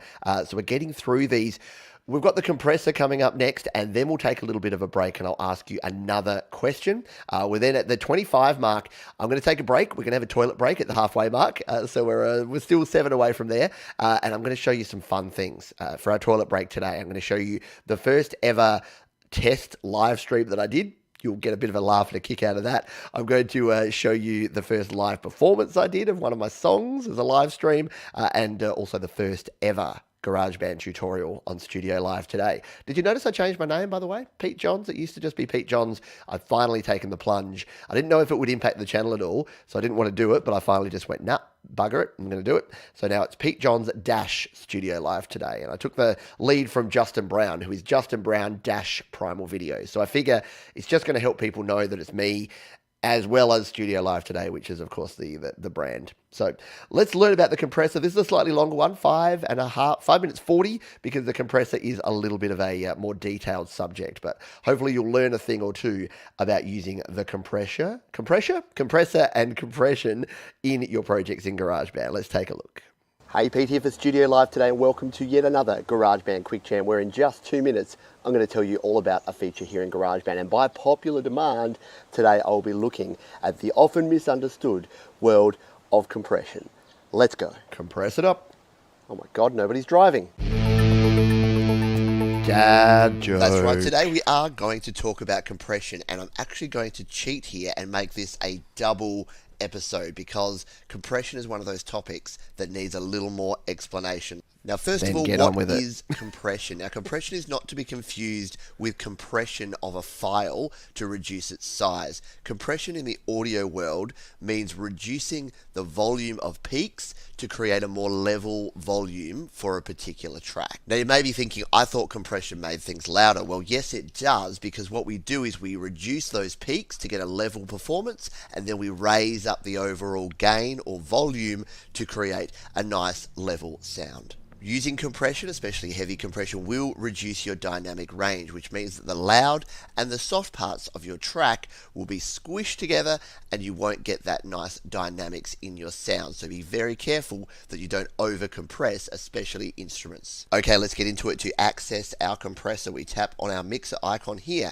and the first thing we have is the ability to use this dial to dial in some basic levels of compression. Anyone and if we use tap that? on our microphone, Anyone ever just use here, that one dial? For the audio recorder, you'll notice we have this compression knob over to the right, and if I turn that knob, that dial will also I used to use it all the time, but we want to I don't access seem our to do it anymore. advanced options. So I'm going to tap on plugins and EQ, and now we can drop down here and actually change our compressor settings. Okay, now we're going to go through what each of the individual compressor settings does and how we can use those to impact our sound. And first of all, I'm going to play you this track with this lead vocal without any compression. Bars and the pubs used to thrill me. My old drinking with you song. So at this point it doesn't sound bad, but it's definitely not right there and punchy and present in the mix. So let's look at some compressor options and see if we can get this vocal sounding better. Okay, firstly we need to turn on the compressor by tapping this button and making it blue. And our first setting here is the threshold. So this tells the compressor at what volume it should start compressing the signal. So anything from a very high volume, which means that only very strong loud peaks are actually going to be reduced, and if we dial this all the way down, it means a lot more compression is going to be applied because the volume doesn't have to reach a very high level before it will start compressing. Bars and the pubs used to thrill me with a couple of pints. The next setting is our ratio, which tells the compressor how much compression to apply once it reaches that threshold. Anything from very low right up to a very high amount of compression, which is really crushing or squashing the sound. I was happy to stay, but the truth is there's nothing that I'd rather do. And you can see there when we have the ratio right up the top there, it's sounding quite unnatural and very crushed. So we don't want to have that sort of sound. We want to have something in between that's just going to make it present about without 4 being to 1, too 5 to 1. overwhelming. Our attack setting What vocal tells the compression do you compressor use? how quickly to start compressing. So if we have this all the way down here, it means that as soon as those volumes peak over the threshold, it's going to start compressing. If we have a very long attack time, it means that the sound has to be very loud for a long time before it's going to actually start compressing. I'm drinking with you.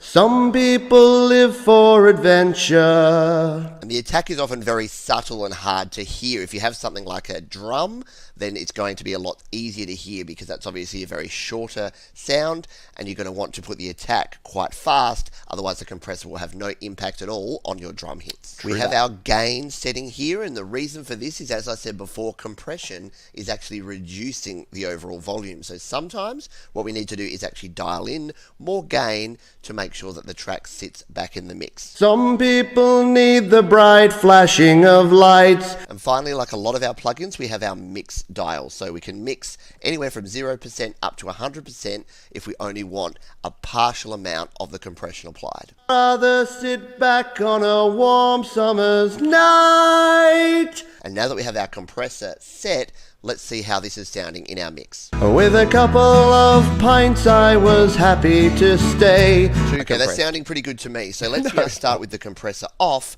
and I'll turn it off and on, and you'll be able to hear the difference the compression has made. Oh, the bars and the pubs used to thrill me. With a couple of pints, I was happy to stay. But the truth is there's nothing. There you go. You've got a nice upfront, punchy, present vocal. And the question a lot of people have with compression is, can't I just turn the volume up? You can. What you're going to find though is that you're going to start peaking your volume level, and you're not going to get that even performance that you get from compression. You can use automation, but you're going to spend a lot of time raising and lowering your volume. Compression does all of that hard, heavy lifting for you and means that you can have a nice sound that sits in your mix. And that is it for another GarageBand Quick Jam. If you've got comments, that is it indeed. All compression related. So yeah, compression is something that it took me a while to get my head around, and these days I use it pretty lightly. I make sure I record in at a decent level, not too loud, not too soft, and then I kind of use compression just to level it out. Compression will help if you've got like a sound where you're wavering in the volume. It can really help with that, to just level it out, and it can save you a lot of time because, like I said, you can automate, but compression is like an automated compression. There you go. Gary Hub says my 8-year-old is watching on my old SE. I hope she's learning. Shout out to Evelyn. Is that Evelyn? Shout out to you, Evelyn. Yeah, get into your GarageBand. I reckon about a year in, I reckon by the time you're 9, you'll probably be better than your old man. So just work hard on it. Alistar says 0 out of 0. So is this your projects, to how many you've started to finished? Yeah, got carried away making amazing sounds and started making some songs thinking it was recording, but I clicked the heart. Yeah, so you can go ahead and click the hearts. Absolutely. It says, I noticed while recording other instruments, I can add lane sounds from the loop section, but not very sure the best way to blend them all with the recording. Yeah, we'll talk mixing. Like, as we go through the rest of these videos, we've got a bunch of other topics around mixing and around editing and around doing a bunch of other stuff as well. But yeah, there you go. It is indeed super cool. Yeah, get the kids involved in GarageBand. I started a GarageBand, or what did I call it? Studio Kids today. Back in the day, GarageBand for kids. And then the whole copper thing came in where you had to be very careful about making music that was apparently targeted at kids. So I just kind of put the kibosh on that. But my daughter still uses GarageBand. Both of my daughters still use GarageBand, and they still enjoy it thoroughly. Let's talk about this next topic. It's editing chords. So this is an interesting one. I get asked about this an awful lot. Once you've got your GarageBand project set up and you're in a particular key, what if you want to use a different chord? You want to use some of the automation features and some of the chord strips or some of the autoplay, but you want to use your own chords, or you want to change the chords up. So it's a little bit tricky to get to. The next 3 minutes are going to tell you exactly how to do it. Let's jump in and take a look. Insert creative, interesting video intro here. It's too damn hot.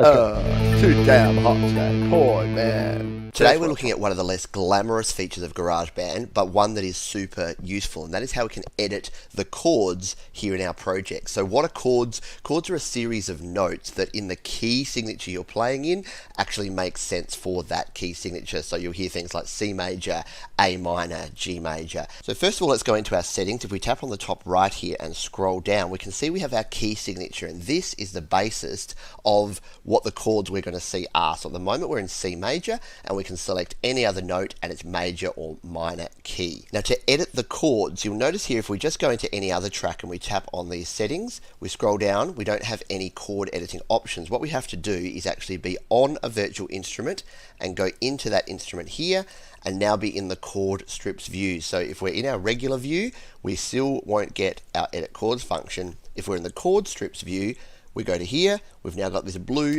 edit chords button that we can hit now. And here we go, we've got our default chords here. In the case of C, we've got C, F, and G, and then we've got their relative minors, which is A, D, and E minor. We've got a B flat or an A sharp here, and we've got a B diminished chord. Okay, so first of all, to change the note of a chord, let's say we don't want this A sharp in here, we want to actually edit that. We're going to go tap on the settings and go to edit chords. And now we can select which chord we want. In this case, I'm going to take this one. And what I like to use some E chords in my C major. So if I just have it as an E major and go done, now I have an E major chord as part of my list. But what we can also do is we can change some other parameters. So we can go back to our E chord here, and now we can be major or minor, diminished, augmented, sustained, a whole bunch of different types of chords. And then we also have our 6th, 7th, major 7th, add 9th, 9th, 11th, and 13th. And now finally, we can actually change the bass note. So if we want that same E7 chord, but with an A as the bass note, and once again, it'll just change the sound of that chord. One thing to keep in mind is if we go to any other touch instrument and come into the chord strips view, then you'll notice that we have the exact same chords. And if we edit the chords here, then it's going to change the chords for every virtual instrument. So there you go, a very simple concept, but it can be a little bit tricky to find and get the hang of. But that's the way that we can make sure that all of our chords are the right chords for the key that we're playing our song in. There you go, and there's me with my mouth open. I should use that for my YouTube thumbnails. Apparently, the more open your mouth is in your YouTube thumbnail, the more people click it. And I always have a closed mouth, so I'm obviously yeah. it's part of my lack of success is the closedness of my mouth. But yeah, editing the chords, it makes it super simple. It's easy enough to do. Hello to Sion, one of our wonderful moderators here on the channel, has just dropped on by. Hope you are doing well. We are counting down, and we're nearly at the first half. So yes, we are going to be here for a good 3-4 hours here today because it is a marathon, and it's like creating, and it's like life in general. It's a marathon, not a sprint. For those that are getting excited and you're like, oh, I want to create and I want to create, record, and release and get it all out of there. Yeah, it is a marathon. It does take a long time, but hopefully we'll keep things interesting and exciting as we go through. So we've got one more video here for the top 20, and then we move into the world instruments, which are super cool. You're going to want to hang around for them. We've got the Pipa, the Guzheng, the Erhu, and how to use them. So we'll have a lot of fun with the world instruments in the next section. Before we jump into quantization, another question for you. If you're here live on Twitch or Facebook or YouTube, a live question for you, and that is, how long have you been using GarageBand? For me, I've been using it since 2015, so I'm about 6, nearly 7 years into using GarageBand, and over that time I've learnt a heap about GarageBand and about how to use it, but I'm interested. How long have you been using GarageBand? And again, if you're playing along on the replay and you think you're missing out, let me know down in the comments. Just drop a comment as you're watching this right now. You can then watch the rest of it. I don't care if you put 4, 5, 6 comments on here for different sections. Just go, how long using GarageBand? And then drop how long it's been, because yeah, I'm interested to know. Are you 3 months in, 6 months, a year, 2 years, 5 years? Have you been using it? When did it come out? 2004? Have you been using it for 17 years? There's got to be someone out there that used the very first Mac version and is still rocking GarageBand now. Probably Patrick from the GarageBand Guide. Let's move on to our next one. We're talking quantization here. So pay attention. Grab your notebook, grab your notepad. Quantization, there's a lot of stuff going on here with quantization in GarageBand, and it is one of the things that can really shift the meter on the professionalism of your recording. So quantization in GarageBand, let's take a look. Hey, Pete here for Studio Live today, and in this episode 20 of GarageBand Quick Jams, we're going to be looking at quantization. What is quantization? Well, quantization corrects the timing of your notes here in your GarageBand project. Now, that sounds like some crazy voodoo stuff, yeah? Well, you're about to find out how to do it. Let's go. Okay, so this GarageBand Quick Jam is going to be a little bit different, because the best way to show quantization is to show you an example of quantization being used right here in a song. Let's record some drums now, and then I'll show you how quantization can make me a better drummer.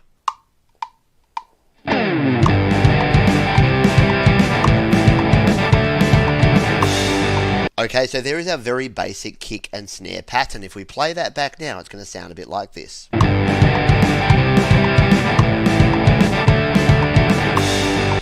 Not bad, right? I did a pretty good job, or did I? I have a secret here, and that secret is quantization. We're going to go into our settings here, go to track settings, go to quantization, and you'll see immediately that I have a straight 16th note quantization here, which has helped me put those beats right on the grid. And to show you what I mean, I'm going to tap here, tap again, and go to edit. And now I'll go into my edit window, and what we can see here is that these beats are lined up on this 16th note grid. If you don't know about 16th and quarter and 32nd notes, don't worry. Just understand that 16th notes means there's 16 separate sections to a 4-beat bar. So this is going to line up all of these hits, and this is why it's sounding like it's right on the beat. Okay, so time to do something scary. Let's turn off quantization. We're going to do the same thing and go into edit and have a look at our notes now. And what do we see here? Yes, we can see I was early on that hit. My natural timing early on is that just hit. I was shocking. late on that hit. Late on that hit. So my natural drumming is not going to hit these notes right on. And if I play this back now, it'll sound like this. So not terrible, but certainly not great. Now, quantization has a few different levels of settings. So we can quantize right down to the quarter note, which means there's only 4 beats per bar. And we're going to get a wacky kind of sound like this. Actually, that sounds kind of cool, but not what I'm going for here. So it's only going to let it hit 1 time every beat. So only 4 hits per 4-beat bar. Now, if we go up to 32nd or 64th note, this is only going to quantize a small amount. So if I have it on 64th note, let's play back and hear what this sounds like. So not too bad, and if we go in again and go to the edit window, we can see now that it's lined these up, but only a small amount. So it's only done it to these small sections. So you can think of it as the more quantization, so the larger amount, the less it's going to do. If you quantize right down to a quarter or an 8th note, it's going to quantize a lot and really line you up to those beats, which is great for things like EDM music, where you want to have that line up. Not so great for a pop punk type song like this. Now you'll also notice that we have triplet and we have swing quantization. So think of triplet as having 3 beats for every beat. So instead of going 1, 2, 3, 4, you're going 1, 2, 3, 1, 2, 3, 1, 2, 3, 1, 2, 3. So if you have a rhythm like that and you want it a bit more loose, you can use that. And what about swing? Well, swing is your classic do do do do do do do do do. If you're using some jazz music or some swing music, throw swing on there and you get a looser feel to your quantization. So what instruments can use quantization? Well, anything that uses MIDI note information. So that's any of our virtual instruments, our strings, our keys, our guitar, our bass, our drums. And you can tell the difference because you can see our drum here has these MIDI note information, and when we have our actual recorded instruments and vocals, they have these waveforms. So if we're seeing these lines, we can quantize. If we have a waveform, unfortunately, we cannot quantize here in GarageBand. No boy. And that is it for yet another GarageBand Quick. Well, that'll do, son. I don't know why I insisted on doing that. Although it is nice to see the different layouts and the designs. And look, the treadmill, it's still there. It's over there. I just decided that, you know what, I'll just tilt my camera so you don't have to see the treadmill all the time. Took me a while to work that out. But yeah, quantization, very cool, very important. And non-quantized drums, or at least drums that are not hitting, especially your kick drum right on that 1 and 3 if that's where it needs to be. That tiny bit of sloppiness, yeah, you don't want it to be robotic, but it ruins tracks. Like, I've heard songs and I'm like, this is a really good song, you need to go in and clean up your drums. And seriously, all I've done, someone said, oh, my track just doesn't sound right. The first thing I do is I go in and check the drums, and often I'll just give it a little polish, a 1/32nd note or 16th note quantization, and boom, it just all clicks in. And they're like, wow, what did you do? And I said, I just quantized your drums. You just had some sloppy drum performance, and that's it. So, yeah. Let's find out how long you folks have been using it. So, Evan, 2 years, only 1 year seriously. I don't think I'm using it seriously yet. Zion's been using GarageBand since 2018, maybe. I've used different DAWs on PC and iOS, but I really like the simplicity and power of GarageBand, as do I. R times 2 since 2018. Yeah, Jade Stars OG, 2011. Tom Rochelle, some degree since the first iPad around 2012. So I've got folks here that are more OG than I am, been using it for longer than I. Russ hasn't used it yet. Hopefully you're learning some stuff today, Russ, and you can put it to the test. There you go. Joe Glenn says, I looked at GB a long time ago, but really got into it after you played Blackleg Minor on YML. No going back now. Absolutely. Yeah, well, once you go GB, you can never go back. Absolutely. And R times 2 says, learned a lot more about GarageBand since joining this community. Yeah, I think that that's what we're here for, right? You know, my mantra is create, record, release. And the reason I did this, I wanted a GarageBand refresher for myself, and I thought it would be fun to just throw it out here and chat GarageBand for 3, 4, maybe 5 hours. Evan, since the C word. Yeah, I've got a feeling that a lot of people are in the exact same boat. If I look at, all I have to do is look at my analytics, and I can see that a lot of you came on board back in March of 2020, April 2020. But you've hung around, so thank you. Thank you all for being here, and let me know. Let me know when you're live streaming again. Me, I don't know, actually. I don't know when I'm live streaming again. I will be, we'll have Your Music live, of course. So Your Music Live will be on Friday afternoon or evening for most of you, the usual time. So Friday afternoon, Saturday morning for me. So that's 2 p.m. Pacific, 5 p.m. Eastern, and 10 p.m. Greenwich Mean Time. We've got some great songs already for Your Music Live this week. Barry Glenn, hello to you. Thank you for dropping on by. Let's continue on, because we're now getting into the world instruments. Now, these are super cool. Was it Dan Ekberg who did something called Pipa Pop? That is a song based around the Pipa. I know a lot of people have used the Pipa and the Erhu and a lot of these instruments in some pretty cool songs. So let's jump in and do a back-to-back learning session about how to play the Pipa, the Guzheng, the Erhu, and the Koto here in GarageBand. We're going to start with the Pipa. Here's how to use the Pipa instrument in GarageBand. Take it away, me. Hey, Pete here for Studio Live today, and welcome to the first in our World Instrument Special Edition GarageBand Quick Jams. And today we're going to be looking at the Pipa. The Pipa is a Chinese instrument.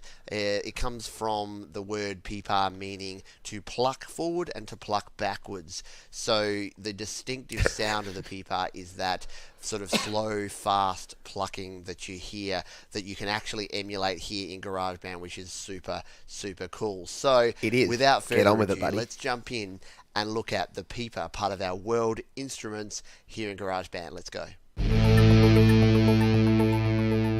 Okay, so today we're going to play some Pipa. So to do that, we're going to hit Create Document, and we're here in our World Instruments. We're going to tap on the Pipa. And by default, we'll be here in the major pentatonic scale, or as I like to call it, the My Girl scale. I've got sunshine. Now to change our scale option, we tap on the major pentatonic. You're a here. clown, we can turn John. the scale to any of these, or we can turn it off. And now we see the natural instrument display of the Pipa. To play individual notes, we just tap on the notes here on the fretboard. To play sustained notes, we tap at the base of the instrument here on the far right. And one of the most interesting parts of the Pipa is the tremolo function at the bottom here. So by tapping on a string and sliding our finger left to right at the bottom here, we'll create a tremolo effect.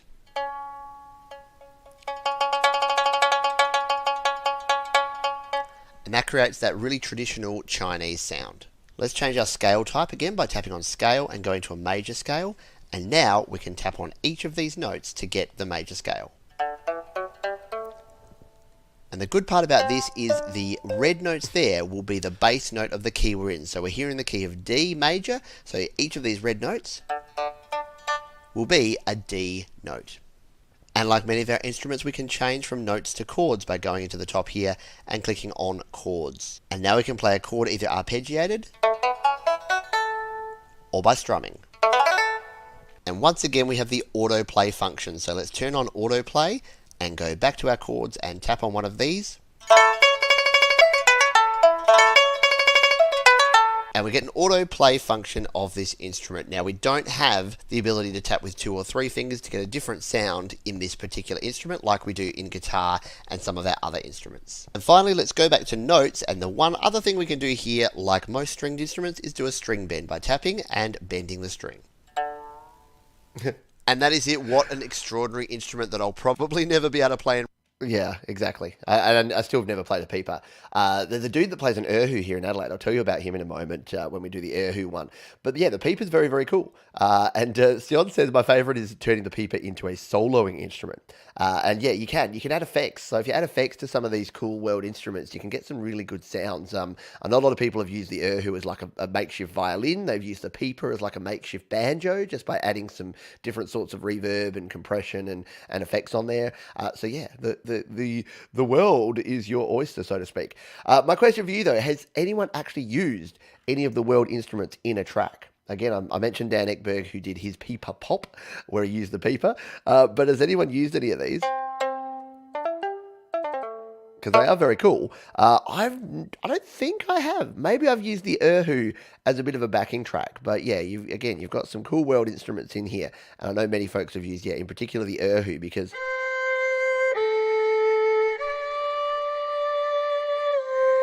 it just creates a really nice tone. In fact, why am I playing with it here when I can actually just play the next video, which is going to be all about the Erhu? So let's jump over to the Erhu. But while we watch this one, let me know, have you used the world instrument for any of your tracks? And if you're watching on the replay, let me know again. And if you have, put a comment with a link to the track. I'd love to take a listen to it. So if you're watching on the replay or if you're watching live afterwards, come back and link to anything that uses any of these instruments, because I think they're cool. Well, I've led you down the garden path. The next one is the Guzheng.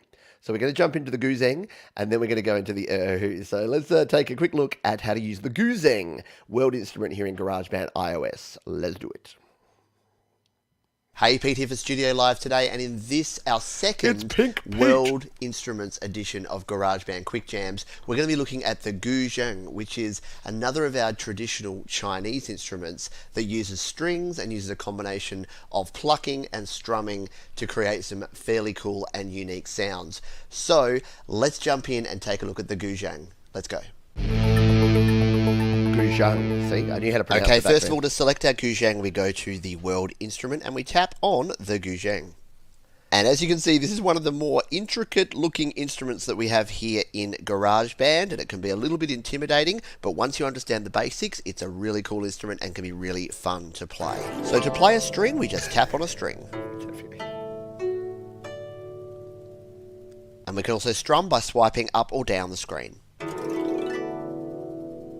Now, like some of our other instruments, we have a tremolo function at the bottom here. So we can tap on a string and then slide to the right to increase the speed and to the left to decrease the speed of our tremolo. Let's show that now. It's a little thing down the bottom that I'm tapping with my other hand. And we can also slide down or up the string to move the pitch by one note either down or up in the scale. And that's best demonstrated by tapping in the middle here. And then I'm going to turn the tremolo on and go down and then go up, and you'll hear the effect.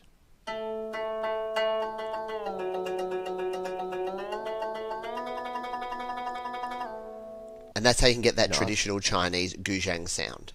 One of the more interesting components of the Guzheng is the zoom mode. So if we tap on this magnifying glass in the top left, we're now zooming in on the strings at the top of the instrument. So the very top note here is our very lowest note, which is at the top of the instrument, as we can see there. Using the yellow and the green strings will help you line up where your octaves are. So if we tap on the green string on the far left, and then the next one, you can see that they represent the strings zoomed in on those first 2 octaves. And we have the same function here on the right, where we can zoom in on the higher octaves. And once again, our green strings, I've forgotten about these zoom options. I've used them for ages.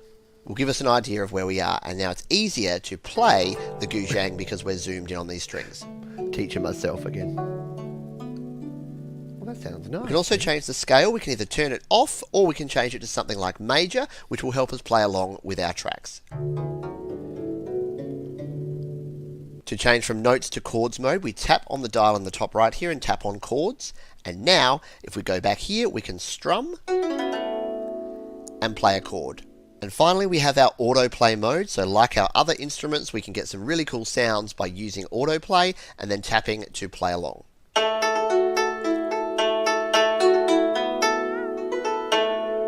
Cool autoplay. And that is it for this GarageBand. There you go. That is it for the Guzheng, which apparently I played incorrectly. My accent has changed, has it, Joe? What has actually happened is I did a bunch of training in public speaking over the last sort of 5 years, and plus doing a YouTube channel, and I've learnt that you need to speak slower and lower. So back in the past, I used to get really excited and I used to talk like this. I'd be like, here's how you do this and here's how you do that. Plus the audio quality I was recording was less than stellar. So that's probably what you're hearing, is that I've slowed down, I've mellowed out a bit, and I'd use a lower register for my normal speaking voice just because it comes across a lot better and clearer here. Sion says, I think my favorite is the Erhu, and then the Pipa, and then the Guzheng. Yeah, the Erhu is probably my favorite. And in fact, without any further Erhu, oh God, that was shocking. Oh, man, wait for the second. Like we're nearly 2 hours in. Wait for the hours 3 and 4. Yeah, like I said, it's a marathon. It's gonna be fun. You're going to see a different side of me by the end of this one. So let's come to the Erhu, how to play the Erhu in GarageBand iOS. Take it away, me. Hey, Pete here for Studio Live today. Now, I've been inspired by my recent World Instruments GarageBand Quick Jams to come out here into nature to record this latest version. And what we're looking at today is the Erhu, which is another of our amazing traditional Chinese instruments that we have available here. Get on with it. So let's look at the Erhu. Stop wasting time. Okay, to play the Erhu, we're going to go to our World Instruments here and tap on the Erhu. And you can see the Erhu is a 2-stringed instrument, which looks very simple, but we have some really complex features here that can create a really unique sound. The Erhu is played by constantly bowing, so the best way to play is to tap and hold and move our finger up and down a string.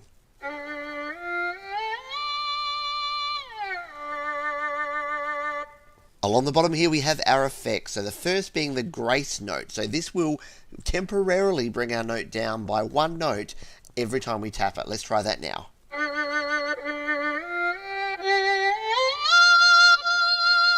The next effect here is our trills effect, and there's 2 ways to play this. If you're on a device without 3D touch, the way to do this is to tap and hold on a string, and then tap and hold on the trill, and move away from it. I suggest moving to the right so that you don't go over the strings. Let's do that now.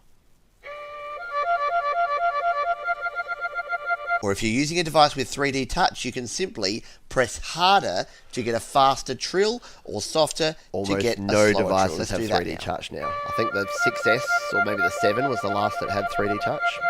None of your modern The next effect we have here looks like a horse because it is the horse effect. So let's hold down a string and hit the horse effect and see what this does. And our final effect here is the vibrato. So when we're playing our instrument, we can tap and hold on a string and slide our finger up and down to add more or less vibrato. Let's do that now.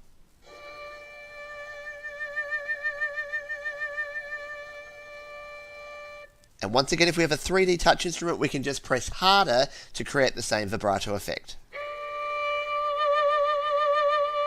Like many of our instruments, we can change the scale. At the moment, we're in the minor pentatonic. We can tap on that and change this to minor, major, or any of our other scales that we have here in GarageBand. To change from notes to chords mode, we tap on the dial at the top here and switch over to chords. And now we can play chords by simply moving our finger up and down in each of these chords.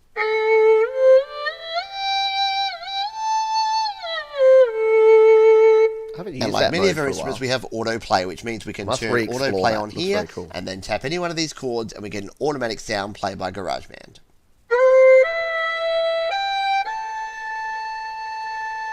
And while using the chords mode, we can also use our vibrato at the bottom here.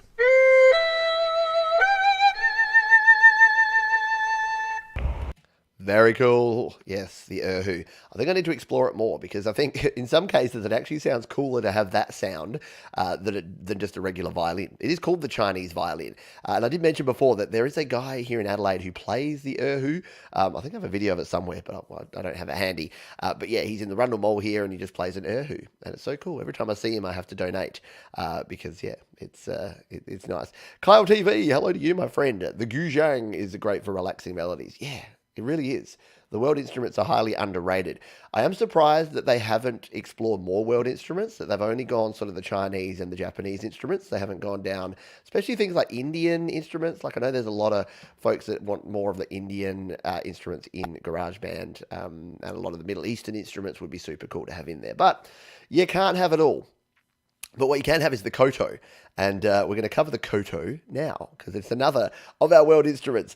So we've got the Koto coming up, and then we've got importing audio files, which we'll cover really quickly, and then we'll be into our second half where we got some more complex and different kinds of things that we'll be looking at there. Plus, in our halftime break coming up, as I mentioned, I'll be playing you some stuff from the archives. I'll be playing you my first live stream that I ever did, first live stream test, so you can see that we've come a long way, baby. And I'll also play you my first ever GarageBand tutorial from 2016. So that's all coming up.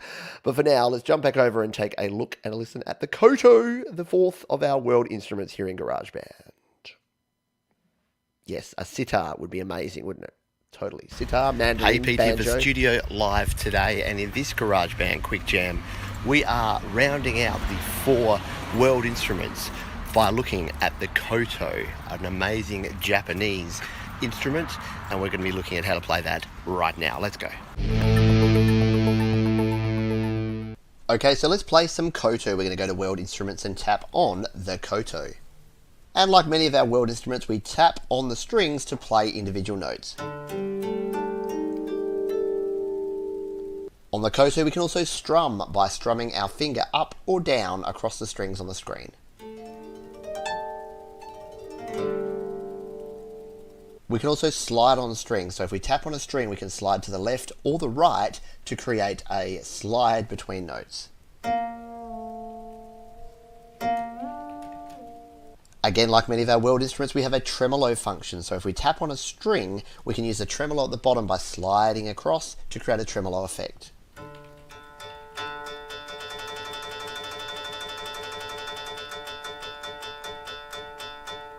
On the left side is a slower tremolo and far right is the faster tremolo. The Koto also has a mute function, so if we tap over here on the neck we can now play muted notes. Again, like some of our other instruments, we have a zoom function, but this time both of our zooms are the exact same note. So if we tap on the yellow strings, they're exactly the same. It just means that we can have more flexibility to play different notes at the same time.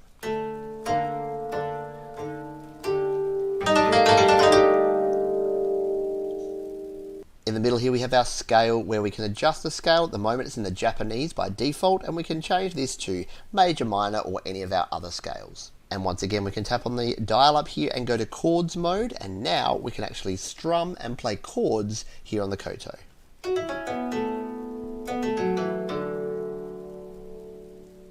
And of course we have our autoplay function where we can then select autoplay and tap and it will play a predefined melody and rhythm here in GarageBand.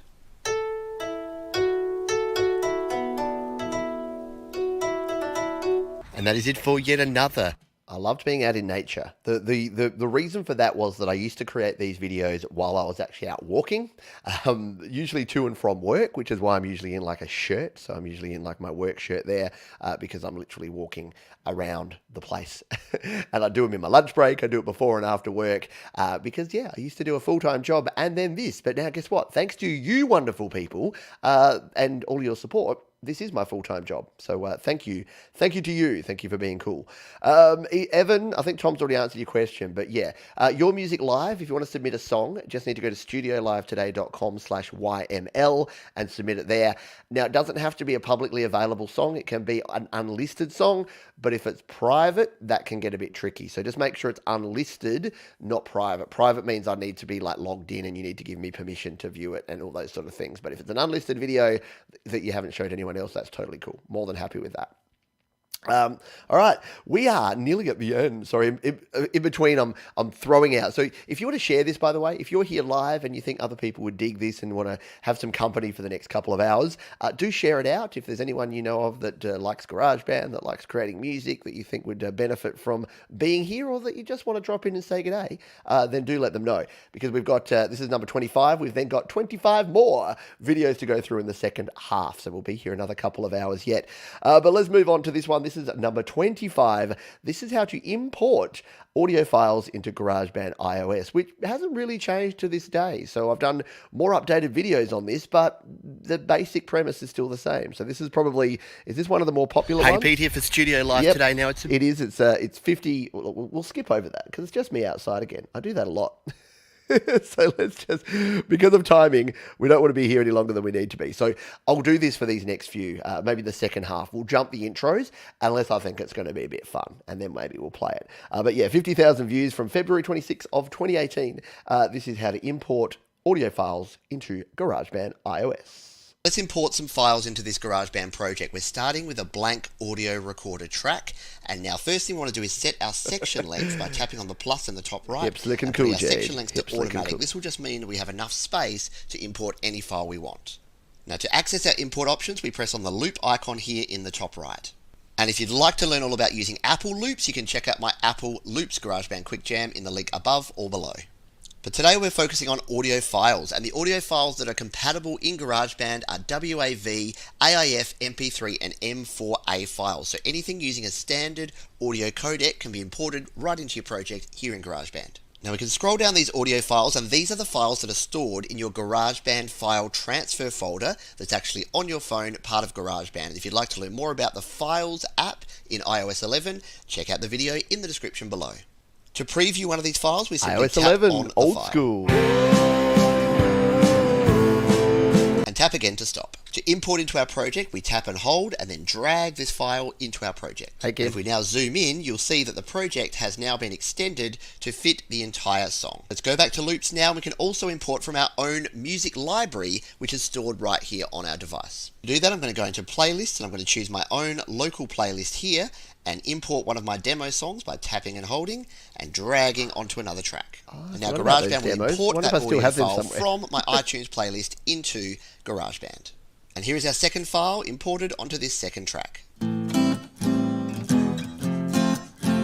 And finally, perhaps the coolest feature of importing here in GarageBand is at the bottom here we can browse items from the Files app. And this will bring up our Files app where we can import from any of our cloud services we have installed, including iCloud Drive, Box, Dropbox, Google Drive and OneDrive. So here I am in my Google Drive, and I'm going to browse through to a media folder and find a file to import. My old so here's my file. I'm going to tap on this goal horn sound and it will import that file into my GarageBand file transfer folder, and now I can transfer that directly into my project. So here's our file in our GarageBand file transfer folder imported from Google Drive. To preview, we can tap. And once again, to import, we tap and hold and drag into a track. And there is our file all the way from our Google Drive location via our phone and now into our project. And that is it for another GarageBand Quick Jam. What an amazing feature to be able to import any audio file. Just amazing, Pete. Importing files. Who knew? By the way, there's another tip here for organizing things a little bit better, and I've got to do this. I've got to do this very soon, is that you can actually just navigate to that GarageBand file transfer in your Files app. So if we'll jump out here, I'll show you. So we're here. If we go to the Files app, you can actually just go to, if you go to On My iPad and go to GarageBand for iOS, GarageBand File Transfer, this folder here is all of those files that you see in your GarageBand File Transfer. So you can, if you've got, let's say, a folder full of samples, instead of importing them one by one, you can just dump them all in a folder in here, and then that will actually go into your GarageBand File Transfer section over in GarageBand. So there you go. There's a boni tip for you there. I don't know why I keep doing that. Bonus. It's not bonus. So no more on-location intro. I'll probably just play them anyway. I'll do the on-location because it's interesting to see where I was with the on-location stuff. So I'll probably play them anyway. I'll see what they are going to be, and if I think they'll be interesting, I'll play them. Otherwise, we will be here, as Jade says. Yeah, I'm turning into the metalhead hippie. I'm going to be doing a 4-hour show. It's not my natural forte, but I wanted to try it because why not? Try new things. The only way to know if it's going to be cool or if it's going to be something I want to do more of is to do it. If you don't do it, you'll never know. All right. We are indeed at the halfway mark. Alistair, yeah, cool. I thought this would be useful. I'd be able to point people to this video. I know I can just point them to the playlist, but with a bit of the explanation in here, people can watch this on the replay. They can jump around, and yeah. And for those of you that are here live, I hope you're enjoying it and having some fun. And we'll kick into half number 2 in just a moment. So let's just reset the room, as they say on Clubhouse. But what we're doing here is we are counting down or up the first 50 episodes of GarageBand Quick Jams. The entire playlist is down in the description. I've also thrown some GarageBand resources. You can jump into the GarageBand guide beginner's guide. So that's at garageband.com/courses, my GarageBand FAQ at studiolivetoday.com, and even the list of free plugins that you can use in GarageBand. They're all there for you to peruse. Alrighty. Let's jump in and take a look at something a little bit interesting. So I thought we might like to see the very first GarageBand tutorial that I ever created. So let me just bring this link up here and we'll take a look. So I started this channel basically to teach myself GarageBand. So it was a long, long time ago. It was back in fact, it'll tell me when I go to this video. There it is. It was February the 1st of 2016. So that was when I first started, and I first did a GarageBand tutorial video. And this is the GarageBand tutorial video in question. You can see there, it is how to set the number of bars and sections in GarageBand iOS, and it was on the 1st of February 2016. So what are we going, 5.5 years ago now? Feels like forever ago, but it was the 1st of February 2016. So for the toilet break of today's show, what I thought I would do is, we've got 4.5 minutes, which should be a good amount of time. I'm going to go and refill the water and have a quick comfort stop, and I'll leave you with Pete from 2016, and you can marvel at the beautiful iMovie editing, that wonderful, what did they call this one? The new wave sort of effects, all of my little intro thing going on here with the Scarlett 2i2 that's still sitting in front of me, that's featured there, and all the joy that was February of 2016. So let's full screen this sucker. I'll jump away, but we'll be back in 4.5 minutes for the second half of our big marathon show here on Studio Live Today. Don't go nowhere because we've got plenty more to come.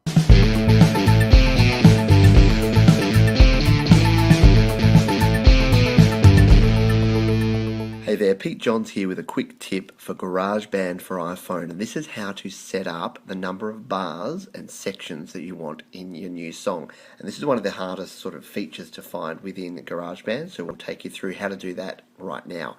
So let's start a new song by going plus and create new song, and we'll just select the keyboard for now to show you where we go in. Now at the moment you can see that we've defaulted to 8 bars, so any new GarageBand track that you record will default to 8 bars. If we want to change that, we simply press the plus button over to the side here, and you can see that we've got the option here to change the number of bars of that section. So by simply tapping on that, we can change the number of bars by tapping up, or like most menus on GarageBand, we can press and hold, And if we drag up and then drag down, we can actually move that in larger amounts, which is handy. So what I like to do is select, say, about 120 bars to start with, and hit done. And what you can see there is that where it had 0 through to 8, we've now got up to 120 bars across the top there. So I can start recording, and I've got a lot of room to move and to start recording my song.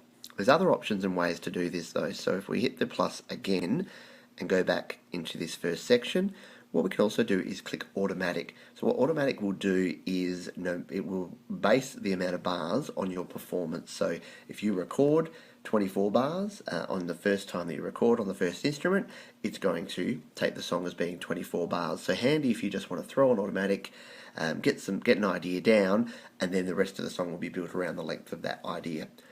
We've got one more option that we can use here as well. So if we change that back to, we'll just slide this one back down to 12 bars for that first section and go OK. So we've got 12 bars here now. We press the plus again, and what we can actually do is actually either duplicate or add sections. So if we say have a 12-bar intro and then we want a 12-bar verse, we can just hit duplicate, and you can see we've got section A and B now. If we then want a chorus that's say 24 bars, we can hit add and then hit the little I button here, and we can change that to whatever we want. So if we wanted 24, we can have 24 bars on that next section and hit done. And you can see here that now at the top here it's only displaying, and you won't be able to see it very well here, but you can see it'll have 25C at the top there. So it's starting at the 25th bar, so there's 24 bars. This is section C, and it's starting at bar number 25. Where if we press the plus and go into all sections and hit done, you can it'll now show us all I've sections. removed the entire shows thing. us a little separator there with Come the B back. and the C showing how many bars. I'll turn that down and save you any further misery with that one. But yeah, you can see there that it's not bad. Like this was recorded on an iPhone 4S, literally hanging over the top of an iPhone 5S, and showing how we were doing that there. So the reason for that is we didn't have screen recording. So screen recording didn't exist in iOS 10. So I made the best of what I had. I can see that there's a little lamp over my shoulder, which is that reflection there, and we were going through and showing this. And again, it's still relevant. Like in GarageBand right up to this day, it's still all 100% relevant. So there you go.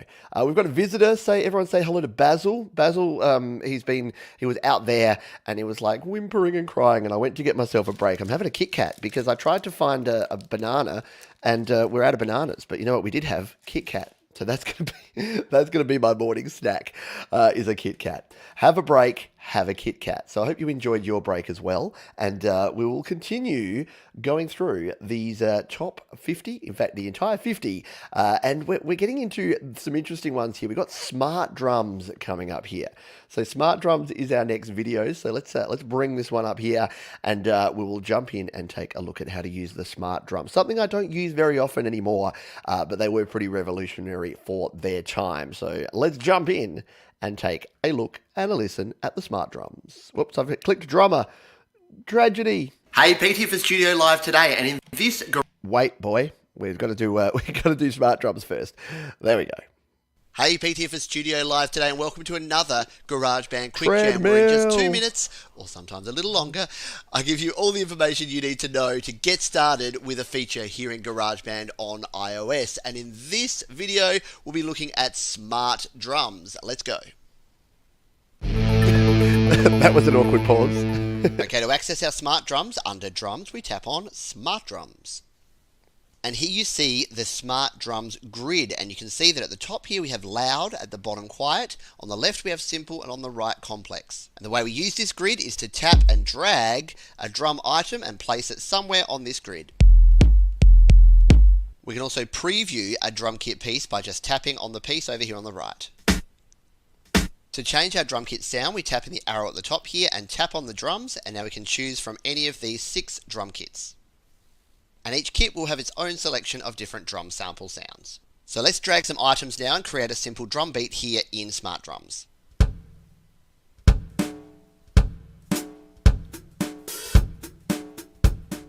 Our blue power button in the top left there will turn the loop on and off. And And we can reset back to our default by tapping on the reset button. To create a random drum pattern, we tap on the dice, and GarageBand will place items randomly to create a drum beat. To record our pattern, we simply tap on record.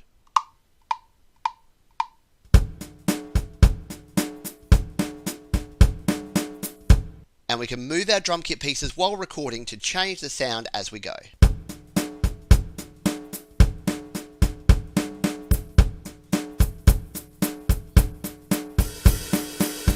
And when we play back, we see the changes that we've made.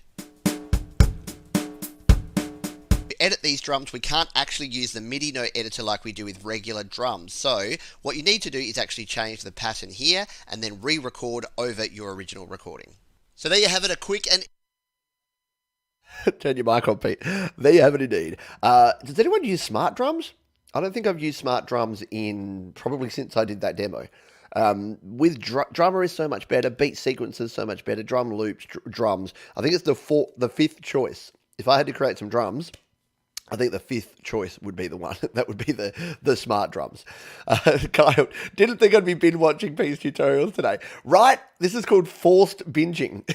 I'm here like, you will watch my playlist and you'll watch it now. But hopefully we're going to be having a little bit of fun.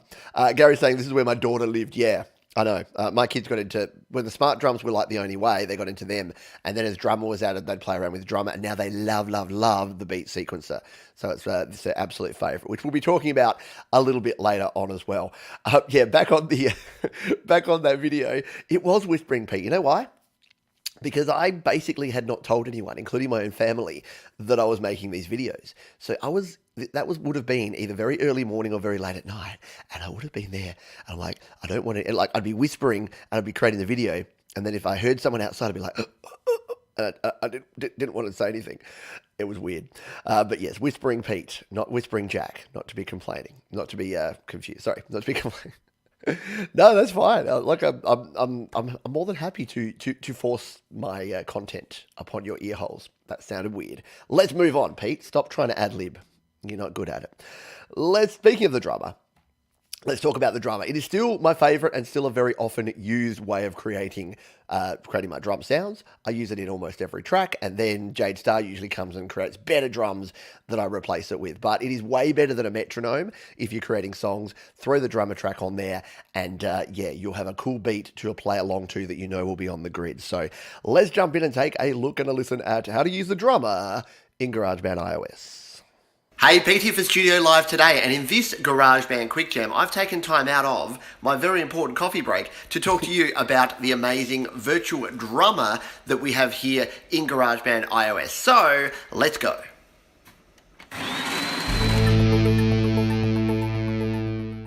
Okay, to select the drummer, we're going to tap on Drummer, and we will come into our drummer grid setup here. Now, to choose which drummer we want to use, we tap in the top left, and we can tap here, and we can choose from any of our drummers. We're going to go with Anders here. Now, you can choose acoustic or electronic drummers, and that will just change the kit pieces that we have available here. And if you don't have all the drummers available, you can go to the sound library, where you can download additional packs, which include new drummers. To play the default drum pattern, we just hit on the play button. We can use our loud, soft, simple, complex sliders to make the track simple and soft, all the way up to loud and complex. And we can also add a swing feel to our drums, either light, heavy, and 1/8 note or 1/16 note. Let's add that now. In the middle at the top here, we can change this heavy hand preset to one of any of these other presets. And you can see that this has changed a number of our settings here to give us a different sound. At the top, we can add percussion. We can add either a tambourine, a shaker, or claps, and they are added into our sound. And we have 3 presets for percussion that we can change over here on the right.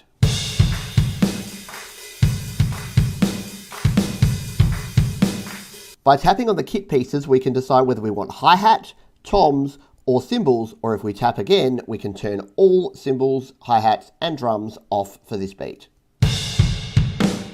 Let's turn the hi-hat back on. We can also disable and enable our kick and snare drums by tapping on the drums. The fills option will determine how often a drummer plays a fill, from never up to very frequent fills. And you'll see that our waveform actually changes based on the drums that are being played. Finally, we have control over which hi-hat and kick and snare pattern are played. So if we adjust this hi-hat, we get a different sound, and we can do the same with our kick and snare sound.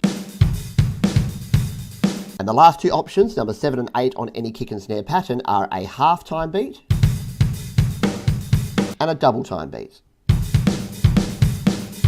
And to edit our drum beat here, we can use some of the similar editing tools that we use with other instruments, which you can check out in the editing quick jam videos.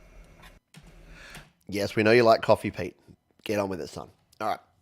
So yeah, there's the drummer. A lot of cool options there in the drummer, and we have even more drummers. So if you've played around with drummer lately, you'll know that we have a bunch more, especially in the electronic, but we've got the new songwriter drummers, a whole bunch of sound. Oh no, we've lost my screen.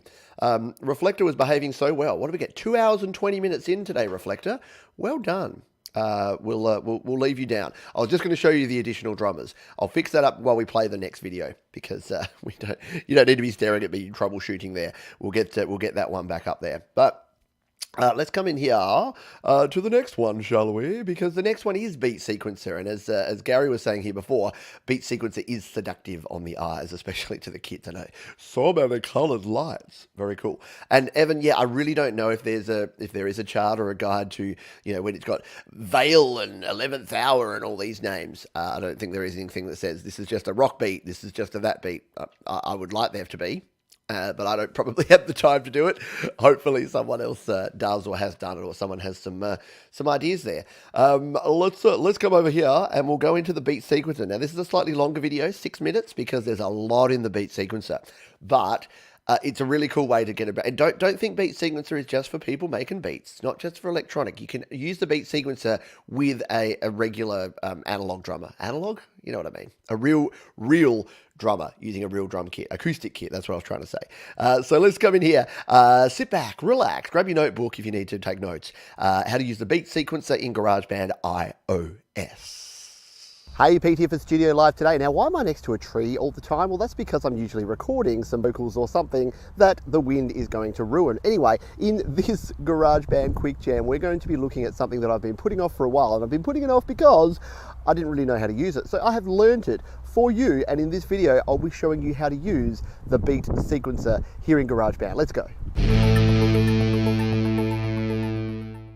Okay, let's jump into the Beat Sequencer by going to Drums and tapping on Beat Sequencer. And from here, we can select the drum kit type by tapping in the top left and choosing by tapping on the drums here. And we have all our acoustic, our electronic, and our percussion to choose from. Let's grab an acoustic 4 on the floor drum kit. To use a different template, we tap on the templates here in the bottom left, and we can choose any of these factory preset patterns. And if we tap another one, we will replace our pattern with the template. To turn our sequencer on and off, we use the power button here at the bottom. Green is on, and black is off. We can also randomize our beat pattern by pressing on the dice here in the bottom left. And now we get a random beat here in our sequencer. Let's jump into our pattern settings now. We tap on the eye icon here and we'll go into our pattern settings. Firstly, to change the length of our sequence, we can tap here and we can go anywhere from a 16-step pattern up to 64. At 16 steps, you can see we have a single screen here. And if we go back and change this to 64 steps, we have 4 separate screens here on the iPhone. So we go 1, 2, 3, 4 along the top, and we can adjust each of these as part of one overall loop. Our next option is the step length, which can be anywhere from an 1/8 note to a 32nd note. Our playback mode here can be forward, reverse, ping pong, or random. Forward will be playing it forward. Reverse plays the sequence backwards like this. Ping pong plays it forwards and then backwards like this. And if we want to get something very interesting, we can turn on random and we'll get a very different sounding sequence.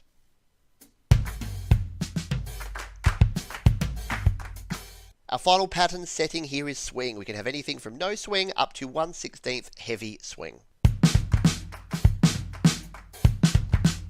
Now, if you want to create a blank template, we can go into our templates here, slide all the way to the left, and we'll tap on this original new pattern. To add in steps, we simply tap in the grid for each kit piece that we want. Let's create a basic kick, snare, and hi-hat pattern here now.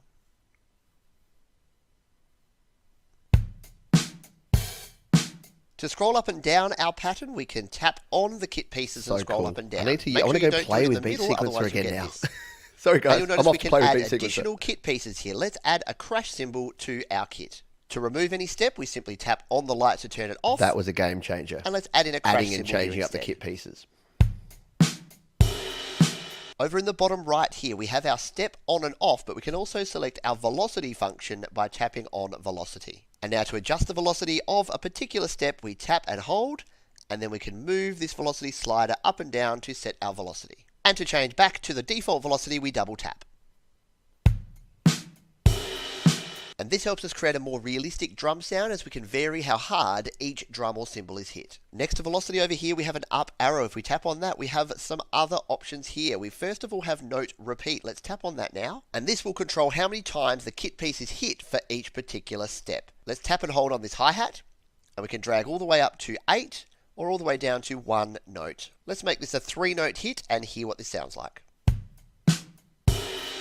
So you can create some interesting patterns here by adding 1, 2, 3, up to 8 different hits per beat. We'll tap our up arrow again and go to the chance function, and this is a very cool feature that lets you decide the likelihood of each step actually being triggered. Let's go to our hi-hat triple hit again. Forgotten about all this. And let's lower this down to about 35% I'm relearning this right now. being hit. Now let's play this back and see how often this will actually play.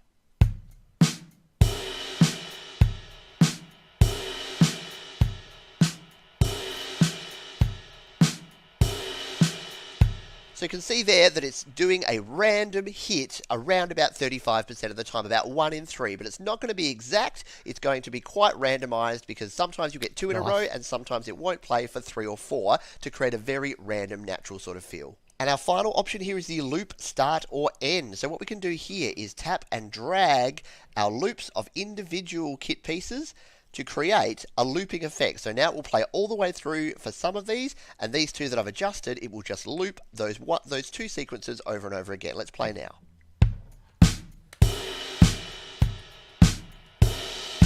Now GarageBand treats the beat sequencer like its own instrument. So to record it, we need to actually record a track and play the beat sequencer. Let's hit the record button and do that now.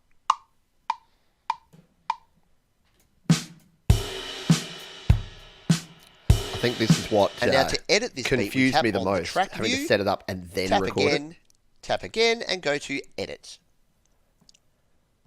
And from here we can edit this beat like we would any other virtual instrument here in the piano roll. And if you need a refresher on how to edit, you can check out my editing quick jam videos. Finally, once we're happy with our pattern, we can actually save it as a custom pattern to use in the future. We tap on our templates in the bottom left here, we hit save, give our pattern a name, and there is our new pattern under our custom tab here in our pattern templates. And that is it. How cool is the beat sequencer? I am very glad that I took the time to learn how to use it, and now you know the basics of getting started with beat sequencer. Get out there, create some beats, put these in your tracks and have fun. If you've got comments, questions or suggestions, leave them down below. Leave them down below and I'll see you on the next video. Which is going to be all about the audio recorder. We're up to number 28. No, it's not. That's 29.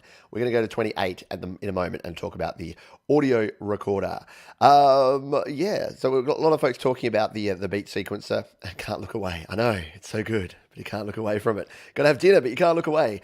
We've got some chat going on here in the chat about Logic and the fact that some Logic stuff was brought over to GarageBand iOS, and then some GarageBand iOS stuff kind of made its way back to Logic. So it is looking like this cohesive thing where there's going to be like there shall be only one at some stage in the future, which will be kind of cool. If you're wondering what my phone's doing up over here, is during the next video, I'm actually going to turn the volume down and I'm going to go live on Instagram. We're just trying some new things today. We're being wacky and weird. So I'm going to jump onto Instagram live and chat to folks there and see if anyone wants to come over and join us over here on the YouTube channel. So bit of cross promotion just because I can, because why not? Yeah, vacation time with Pete. I know, right? Very cool. So Sion's saying something that saved me a lot of time is saving drum patterns directly in GarageBand. How I'm able to transfer it to my phone is to make GarageBand project file with the drum patterns. Yeah, that is a cool thing to do. If you've got a cool drum pattern and you don't want to have to reinvent the wheel, just save a project that has the patterns in there. I used to do that with like with presets and things. I'd have a template that had all the basic presets I used to use quite often in there. So that's something that you can do. Right, next one we have is, no, it is the audio recorder.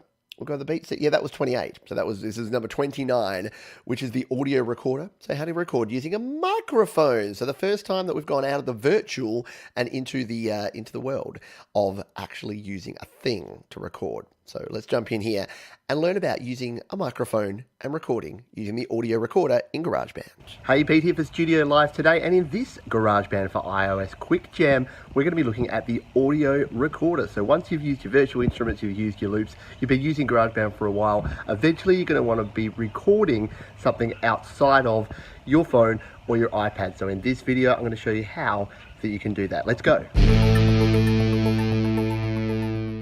Okay, so let's jump into audio recorder. Now you'll notice here that we've got voice, instrument, and more sounds down the bottom, which are just some templates and some default settings we can use for audio recording, but we're just going to tap on the big microphone icon and go into our audio recorder. Now we can also access those presets that we just saw there by tapping here and going to lead vocals, and now we can go through drums, keyboards, acoustic guitar, vocals, producer effects, fun, and custom. Let's just go with fun and put it on clean for now, just to have a basic recording. Okay, let's go from left to right here. The first thing we have here is our input gain. So we can drop that down if we've got a louder source, or we can turn it up if we've got a quieter source that we want to boost the volume of. We can go into more of our input settings by tapping on the little plug icon next to the in, and now we can set the input level here again, or we can tap automatic and GarageBand will automatically detect the volume of the input and set our input gain for us. Our next option here is inter-app audio, where we can use instruments and effects from other apps outside of GarageBand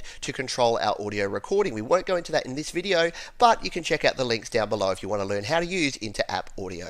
We have our monitor option, so when that is off, you won't hear back your voice if you're wearing headphones and you're playing back. But if you turn that on, it means that when you're recording, you can actually hear your own voice. So if you're singing along with a guitar or recording, you'll be able to hear what you're singing in your headphones, which is very handy. And the final option here is our noise gate. So with the noise gate off, it means that the microphone or the recording is picking up every sound that's coming in. If we turn the noise gate on, then we can dial in how much sound we actually want to come through there. And the higher that we dial this up, then the more restriction there will be, and the louder the sound will have to be before it will be recorded. This is good if you're in a noisy background environment, or if you're using things like guitars that have a lot of feedback. You don't want to hear that feedback. You want it to be gated and only record once the actual sound is being played. Each of our defaults will have some basic controls here. So for this one, we've just got tone and squeeze, which is like our compression, and we can set those here if we just want to do some basic controls. However, if we want more control over our audio recorder, we can tap on the mixer icon up the top here,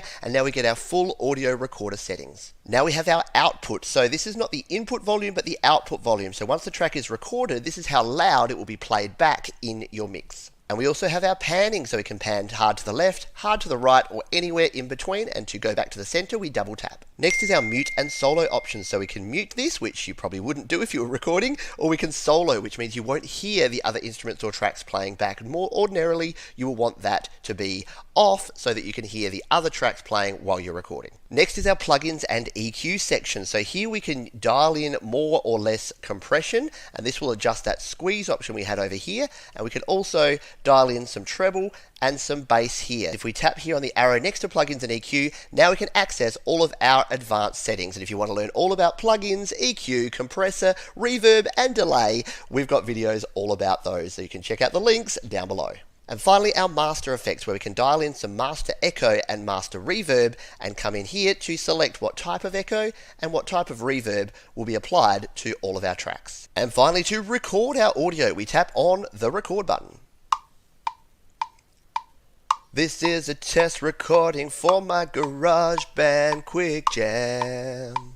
To view the recording that we've just made, we tap on our track view icon, and now we can do our editing. We can move this, we can play this back, and then we can move on to record more tracks. And there you have it, the audio recorder, one of the most useful functions here in GarageBand. Once you start recording your outside sources, you're going to take all of your recordings to the next level. Thanks for watching. If you've got comments, questions. Yeah, we know what you say there, Mr. Man. If you got comments, questions, or suggestions, use the thing at the place. Yeah, so that was the audio recorder. While I was playing that, I was trying to work out how to actually go live on Instagram, and I've completely forgotten. So I'm actually researching it at the moment because I haven't used Instagram Live in the longest time, and I'm like, you know what? the largest demographic on this channel is 18 to 24, and all the kids are on the Instagrams. So they're not here yet, so it's okay. I'm gonna go on Instagram in a moment and ask them to come across and see how that goes. Yeah, I couldn't work it out. So apparently I need to go into my story and then swipe across and then go to the live camera and then do something. We'll work it out during the next show. Basil's had to leave. We didn't have to, but yeah, he's got company now, so he's not lonely. He doesn't have to be crying anymore. He was out there whimpering, and I'm like, you got to come in, dude. Come on. Hello, Bear.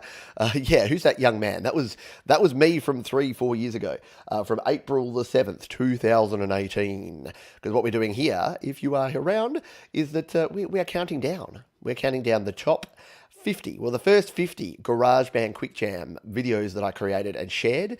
Most of these were back in 2018, and we are now moving to the next one. We're here in April of 2018, so it's going to start getting colder. In these next few. This next one, if I recall correctly, I'll see if it is the one I'm thinking it is. Hey. It is. Okay. So this next one was a bit special, and I will play the intro and the outro because this was actually filmed on Kangaroo Island, which, if you know much about Australia, is an island off the south coast of South Australia, where I live. And we're on holidays in Kangaroo Island, in KI, as we call it here in Australia. And yeah, I was actually recording this while walking around like a national park lands there in Kangaroo Island. A place called American River, funnily enough. Shout out to the Americans in the house. But yeah, American River, Kangaroo Island. So this is about brass and wind, and to demonstrate it, I created a little brass and wind ditty live on KI. So take it away, me from Kangaroo Island. Hey, Pete here for Studio Live today, and it's time for another GarageBand Quick Jam.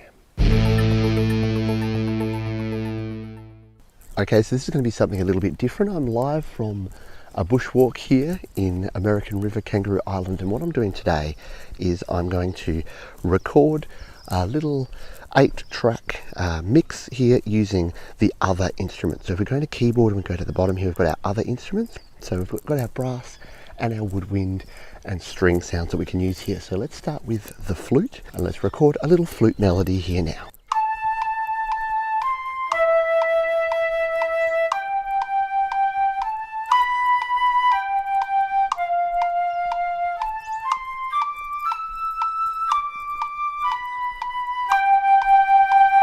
Okay, there's our first track. We'll go to our track view and let's add and layer some more of these great orchestral sounding other instruments. We'll go to more sounds again. Let's add a clarinet.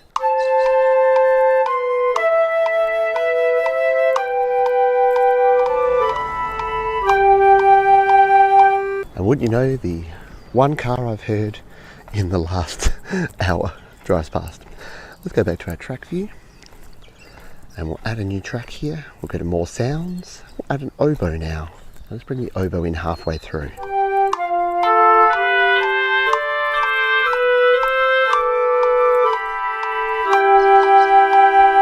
Go to our next one, go to more sounds. Let's grab the bassoon and just add some nice low notes to this by going down. There we go.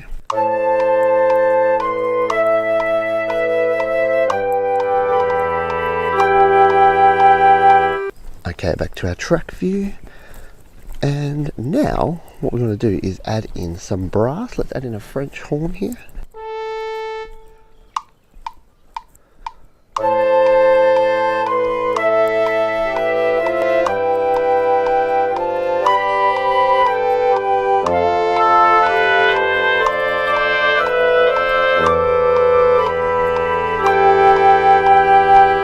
Okay, back to our track view now. We'll grab our next instrument and let's grab the brass ensemble here.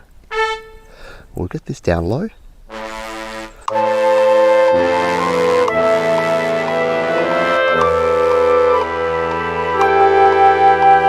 And then with these louder instruments, we'll just drop them down in the mix a little bit with the volume here. More sounds. Let's add a little glockenspiel for a little bit of treble.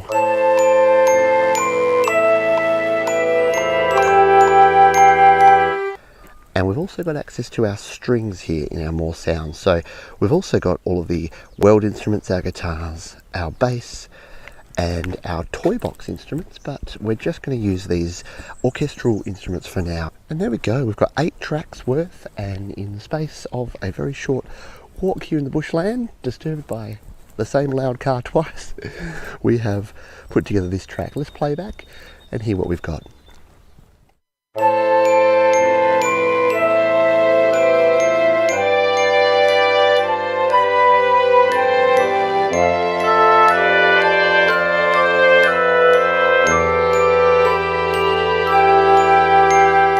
And that is it for another GarageBand Quick Jam. I'll see you in the next video. I need to jump over here now. Sorry. I was just telling, hello, welcome back YouTube folks. I was just telling the folks, good folks over on Instagram, that we're having a cool party here with the marathon that we're going through. So yeah, we are over here. I was just saying that Your Music Live is another show we do. So that'll be happening Saturday morning for me, Friday afternoon or Friday evening, depending where you are in the world. And yeah, if you want to join us right now, I'm going to shine off here from Instagram. And we're over here on YouTube. So just open your YouTube app, go to the Studio Live Today. Pete Johns Studio Live Today is the channel, and we'll be live over here. And hopefully I'll see you there. Otherwise, you can catch the replay, and I'll have timestamps and all that good stuff over there. So bye for now, and we'll see you over on the channel. Take care. Bye. And hello. That was the weirdest thing I think I've ever done. I'll share that to my IGTV, and there we go. My cover can be me looking weird and waving. I've got to set titles and things like that. So I'll do that afterwards as we go along here. I can put my thing down over there and go over here. But yeah, how cool are the wind and brass instruments in GarageBand? Evan says that's not the music I think of. I imagine you in the bush in Australia. No, it was very, very, very quiet there from American River. Absolutely. Bear says, I think the Little River Band, Split Ends, MAW in excess. Missy Higgins? Yeah. There you go, Tom. Tom's partner was actually over on Instagram. So shout out to Amelia, who was saying there. Tom's watching me over here, and Amelia's like, what's going on over here? Why is Pete over here now? So yeah, bit of fun. Why not? ASMR. I know it was ASMR, but it's very like, and here we are in the bush. I just didn't want it to disturb the naturalness of nature. There you go. Maybe we'll try some other things. Maybe I'll go to Facebook Live a little bit later. I'm having fun with this, sorry. Because why not? Let's just do some things. Let's just try it out. Thank you. Thank you there. There, Tom, you stopped in there as well. Cool. Let's continue on here because we've got more videos to get through, and we are up to number 31. So this is time signatures. So it's a little 3-minute video all about time signatures here in GarageBand. We'll jump in. It's pretty simple, basic stuff, but maybe there'll be a tip or two that you didn't know about, or that you can just reconsider. So here we go. Changing time signatures in GarageBand. Hey, Pete here for Studio Live Today. Now, the weather may have turned, but it's still a fine time for another GarageBand Quick Jam. Let's go. Okay, let's talk time signatures. To change our time signature here in GarageBand, we're going to tap on this spanner, settings in the top right, and tap on time signature. Now we have 3 choices here in GarageBand, 4/4, 3/4, and 6/8 time. Unfortunately, they are the only 3 options that we currently have here in GarageBand. And one of the questions I get asked a lot is, can we change the time signature during a project? And unfortunately, the answer to that is no. Once you've set one time signature, you have to use that same time signature for the entire song. Of course, if you wanted to use 2/4 or 8/4 or anything divisible by 4, you can use a 4/4 beat and just use a half a bar or 2 bars to represent each individual bar of your song. If you want to use something like 5/4 time, all is not lost. We have a quick way that we can make our own metronome so that if we've got a different type of time signature, we can make it work in GarageBand. To do that, first I'm going to tap on the plus here and turn this first section from 8 bars to 10. And now I'm going to use the drums to record my own custom 5/4 time signature metronome. Let's tap plus and we'll go to our drums. And what I like to do is go into my settings here, go to my track settings and velocity sensitivity and turn that off so that all of my hits are the exact same volume. Now I'm going to hit record and I'm going to play a 5/4 beat along to this 4/4 metronome to create my own click track.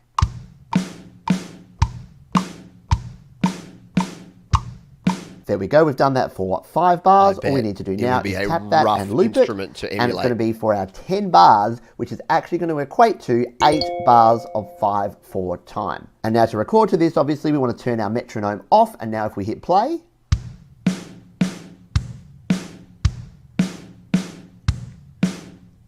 we have our metronome. Now, obviously, this isn't going to be compatible with a lot of your smart instruments and your loops because they're going to be out of time. But if you're recording guitars, vocals, and other instruments that you're playing, such as the touch instruments, then this will work great.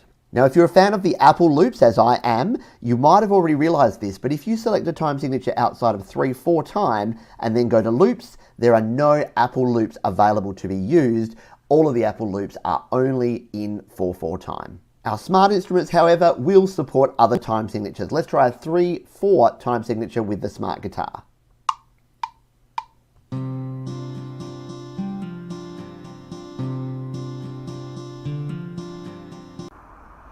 And that is it for yet another GarageBand Quick Jam. A very simple but important topic there. Our time signatures, what you can and can't do with them. If you've got comments, questions or suggestions, you can leave them down below, and I'll see you on the next video. You say that a lot, man. Jade says there's one in the DAW Music Studio on iOS. It's rank. Yeah, didgeridoo would be a really tough instrument to emulate and to make sound good in a simulated version, I can imagine, because yeah, it's a complex instrument. That is for true. All right, let's move on because we've got a cool topic coming up next. So this is using FX. Now this is a longer video. We've got a few longer ones here. I better get your bloody ass into gear, Johns. So this one's all about remixing using the FX. So if you've never played with the FX in GarageBand, it is actually super cool. And you probably want to play around with it. And you're going to learn in this next video all the cool things that FX can do. So let's jump over here. And let's take a look and a listen at remixing with FX in GarageBand iOS. Let's do it. Hey, Pete here for Studio Live today, and it's back in Melbourne. For a GarageBand Quick I used to go to Melbourne. Let's go. This would have been from the hotel room. So before we dive in here, at the end of the video, I'll have a power tip for using the effects track here in GarageBand iOS, which you won't want to miss because it's a very cool function. So hang around to the end and learn about a really cool power tip for using FX. Okay, let's have a look at FX here in GarageBand. Not to be confused with effects, which are your plugins and your EQ. FX is this button up the top here that when we tap, it'll turn this pinky purple color. And at the bottom here, we now have these effects we can use. However, the best way to go is to actually grab this handle and slide up, which is going to open up our full FX panel here in GarageBand iOS. Now let's quickly explore what we have here. We have two XY pads on the left and on the right, and these are customizable to a number of different effects, which I'll show you in a moment. We then have our gator slider here, our down sample slider on the other side, and then we have three effects through the middle here. We have our reverse effect, our DJ scratch effect, and our tape stop effect, and a reset button above to reset our effects settings. So let's take a look at our XY pads, and as I mentioned, we have two of these and they function exactly the same. In fact, you can choose which effect you want in each one by tapping right on the name here, and you can see we have a filter, wobble, orbit, repeater, reverb, and delay effect. And if we tap on the right side, we have exactly the same one. So we can set these to whichever two effects that we want to use, and we can use those two at the same time here in our track. And you'll notice that depending which effect you're using, you'll have different X and Y values here. So for filter, we have resonance and cutoff, and for repeater, we have mix and rate. So basically, the more you move up into those zones, then the more of that particular parameter is going to be part of the effect. Okay, let's show you how to use these XY panels here in this track using the filter and the repeater.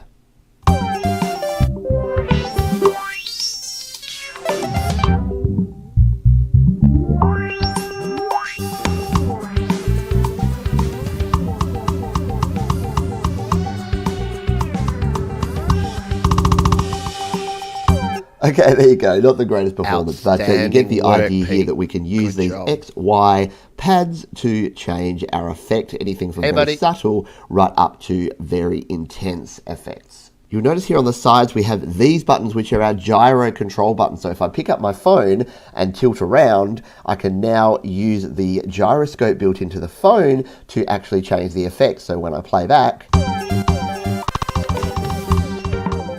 and move the phone around, we get the effect. So a little bit of fun, but not the most practical way, in my view, to actually put your effects on your track. And finally, we have the effects lock buttons here, which means that when we tap in a spot here on the effects, it will actually leave those effects on, and then when we play back,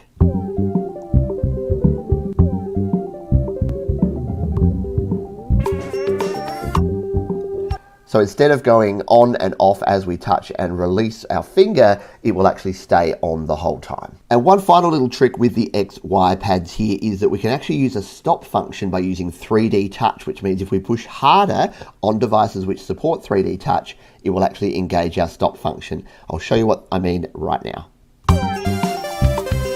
Hello, Kylie. Yes, we need to talk. I've been slack. We do need so there you go. What I'm doing the there is I'm tapping my finger and holding, and then as I push down harder, the stop function down the bottom here is actually engaged. So a light touch will just let you use your filter here. As soon as I push harder, you'll notice here that the stop function is engaged. And I mentioned the reset button before. If you have two things locked like this and you're using your effects, just a quick tap on reset will bring you right back to your standard functions here in FX. Okay, let's move into these middle effects functions now. So we have our gator effect, and I'm going to let you have a listen to what that sounds like here.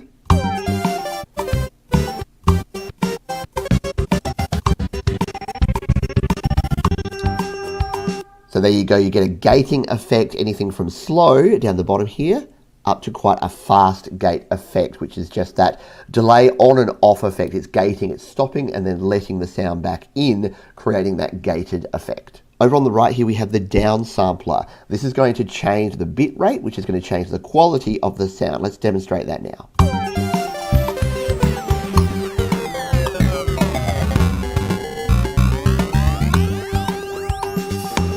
So there you go, you get that quite robotic, futuristic, yet retro sound using the down sampler effect. Let's move into our middle effects here. So you can see here, we mentioned these before, we have our reverse, our DJ scratch, and our tape stop functions.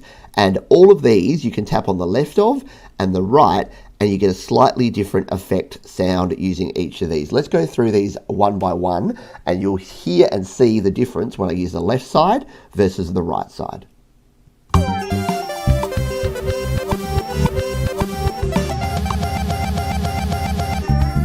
So for the reverse, I get a slow reverse effect on the left and a faster one on the right.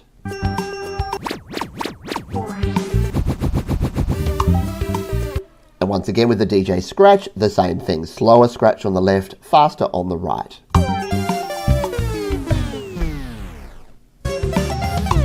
And again with the stop function, I do like that. Slower I think on that the left, could be metal, faster on the right, so you get a little more control over the type of effects that are being applied to your track. Now, it's one thing to just play effects, but what we want to be able to do is record these effects to our track so that they can actually be played back when we play our track the next time. So to do that, we use the record button at the top, and then we live play our performance of our effects, and they will be recorded to our effects track. Let's do that now.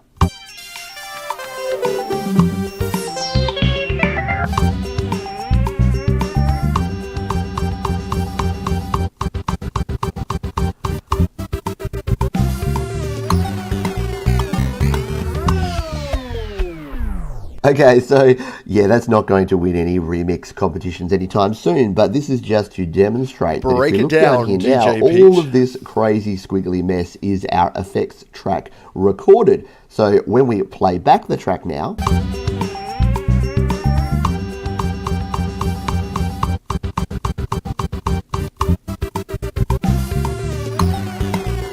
we can see that our effects have been applied to the track. Now, unfortunately, editing the effects track is not something that we can do here. If we tap on it, you'll see that we can cut, copy, delete, loop, split, and rename, but we can't actually go in and edit any of the effects. So what you do need to do, unfortunately, is if you make a mistake, you'll need to go back and re-perform your effects and re-record those here onto the track. There's no way to actually change that apart from grabbing the handles, which will help you remove maybe something that you've done right at the end or right at the start that you don't want to have included in your FX track. And you may notice that there is this power button over to the left. If we tap that, it is going to disable the FX, and if we tap it one more time, it turns FX back on so that we can use and view and listen to the effects that we've had applied to this track. And finally, a power tip for you power GarageBand users. We can use FX to control the overall volume of the track, as well as EQ our entire track. To do that, with the effects track selected, we tap on our mixer icon,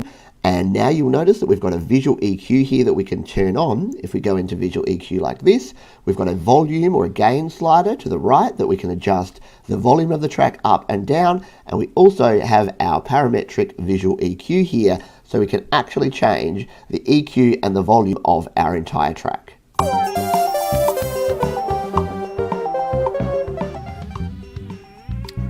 a handy feature.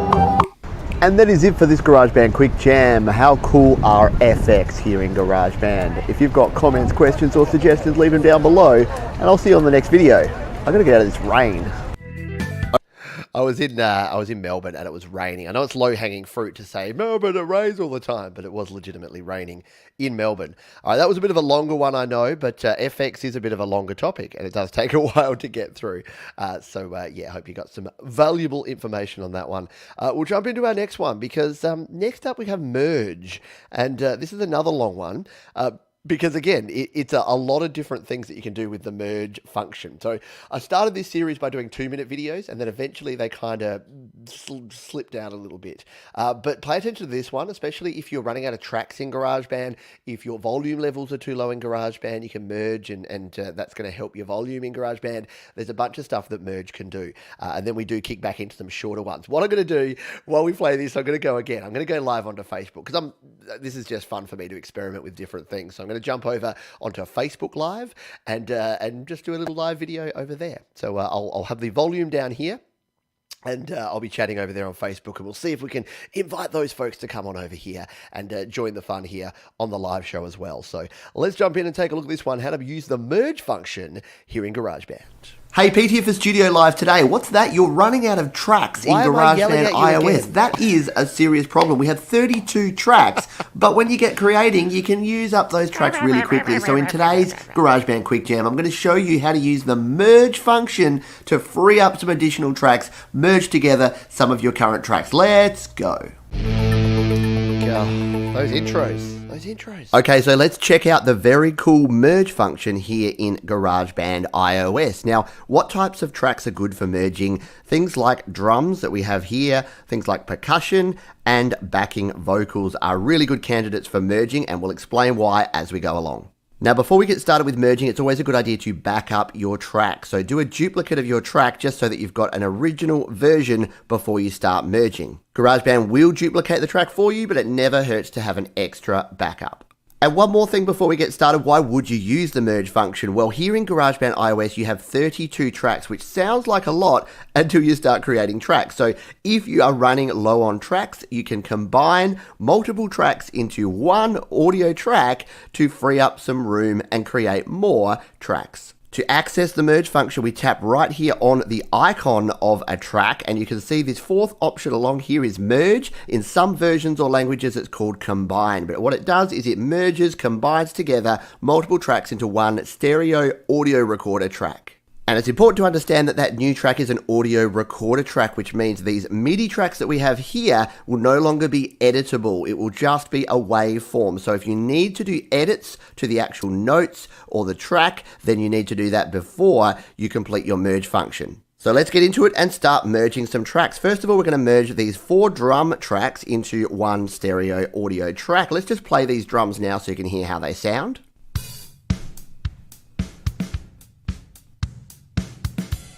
So there you go, we've got our kick drum, we've got some hi-hats, we've got some snares, we've got some cymbals, and they're all on different tracks because it's just easier to record that way. But now that my track is recorded, I don't need all those individual tracks. So let's merge. We're going to tap on the icon here, hit the merge button, and now we can tick over here on the left all 4 tracks, and then we're going to tap on merge up here in the top right. It will go away and merge those tracks into this one new track. So now if we solo this track and play back,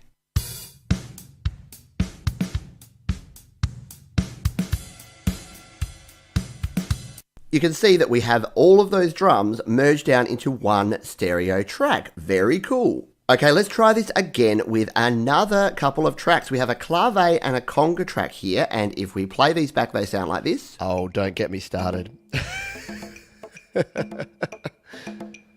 And if you're listening on stereo, you'll notice that the clave is over on the left and the conga is over on the right. So we've got these panned hard left and hard right. And the reason I've done that is to show you the power of merge is that it will keep your stereo image. So when we merge these tracks, it will put the clave over on the left and it will put the conga on the right. Let's see how it does that now. So we'll tap on one of the tracks, we'll tap again, we'll tap on merge, and let's select both of these tracks and hit the merge button. And like magic, we now have these two tracks here on the same track. And if we play these back, keep an eye on the VU meter if you're not listening in stereo, or listen to your stereo image, and you'll hear that one is on the left and one is on the right still. I finally got stereo recording abilities. We've taken a very big cool. step up So in not the only world. can we merge tracks, but we merge them into a stereo track, which means we get to keep that. So if you've got things like percussion that spread from left to right, you've got 4, 5, 6 tracks, you can pan them to the position that you want, then merge them into one stereo track, and that panning will remain in your stereo track. Very cool. Okay, let's go with one more example here. We have some backing tracks here. So we've got 1, 2 backing tracks. If we solo these out and play them, they sound like this.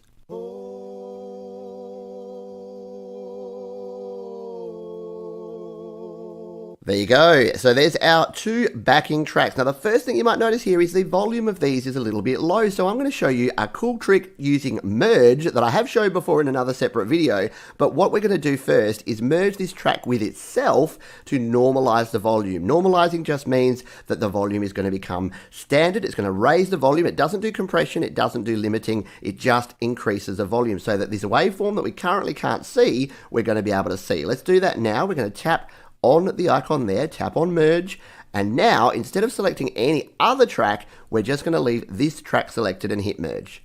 There you go. You can see it's brought the track down to the bottom here and it's increased our waveform. Let's do that again with our second track. Tap, tap merge, leave just that one track selected, hit merge again, and there you go. Our audio track is down here. Now keep in mind that it has now put these on a clean audio recorder track, so it doesn't have all of the settings you had before. So what I would suggest is before you do this, have the audio set to clean and then bring it across, and then you can adjust your EQ and your settings here. Otherwise, what you can do is get all your settings correct to begin with, like I have done, and then bring them across into a clean track, and they'll bring across any of the effects that you've added to those tracks already. The other thing that I want to tell you here is the panning is reset to the middle. So both of these tracks are now panned to the middle, even though I had them originally panned one side or the other. However, what you will see in the waveform here is that one is more to the left and one is more to the right, because that is where I originally had them panned. So a tip that I probably should have done here is center panned these so that I could then pan them left and right. But instead, I'm just going to leave them here in the center, but you'll still hear that one will be slightly to the left, one will be slightly to the right. So one final step, let's merge these two together. We'll tap again, we'll tap merge, we'll select both tracks and we'll hit the merge button.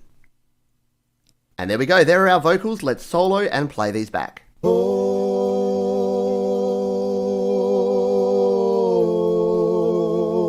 So there you go, much louder. So we will need to drop those down in the mix just so that they're not overpowering, because they've now been normalized as well. So there you go, we have taken 10 tracks and using the power of the merge function, we've turned them into just 3 tracks. So a couple of things to keep in mind there. Back up your track, make sure that your processing is either done before or you're transferring them as a clean audio sound.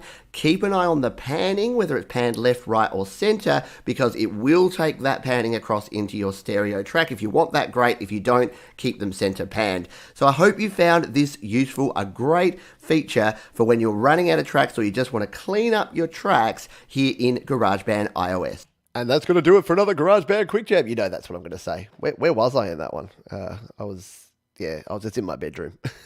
That's a bit boring. There you go. Time for a GarageBand Quick Jam. Oh, that's the next one is. Is that the next one? MIDI velocity?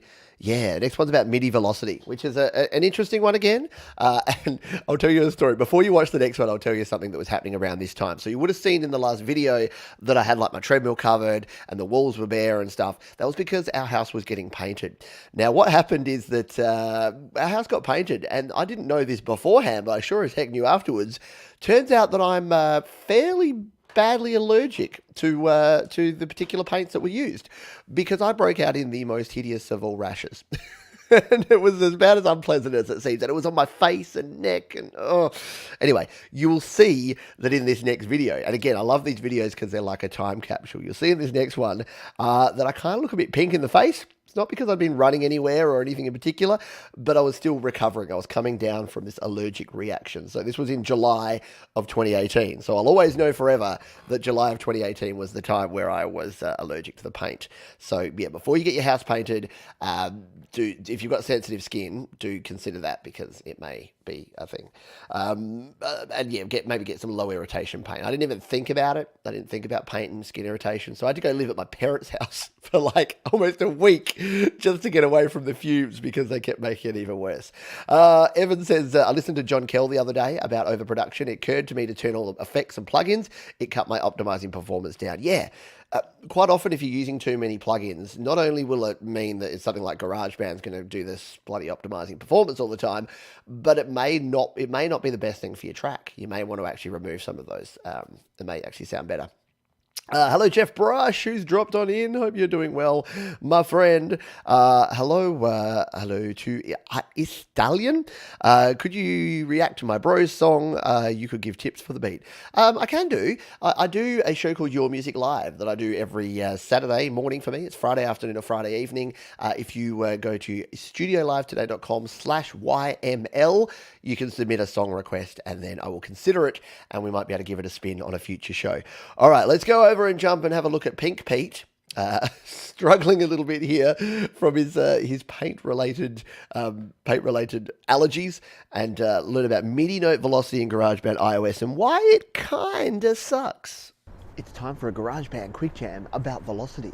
It's all about controlling how loud or soft your music is. Let's go.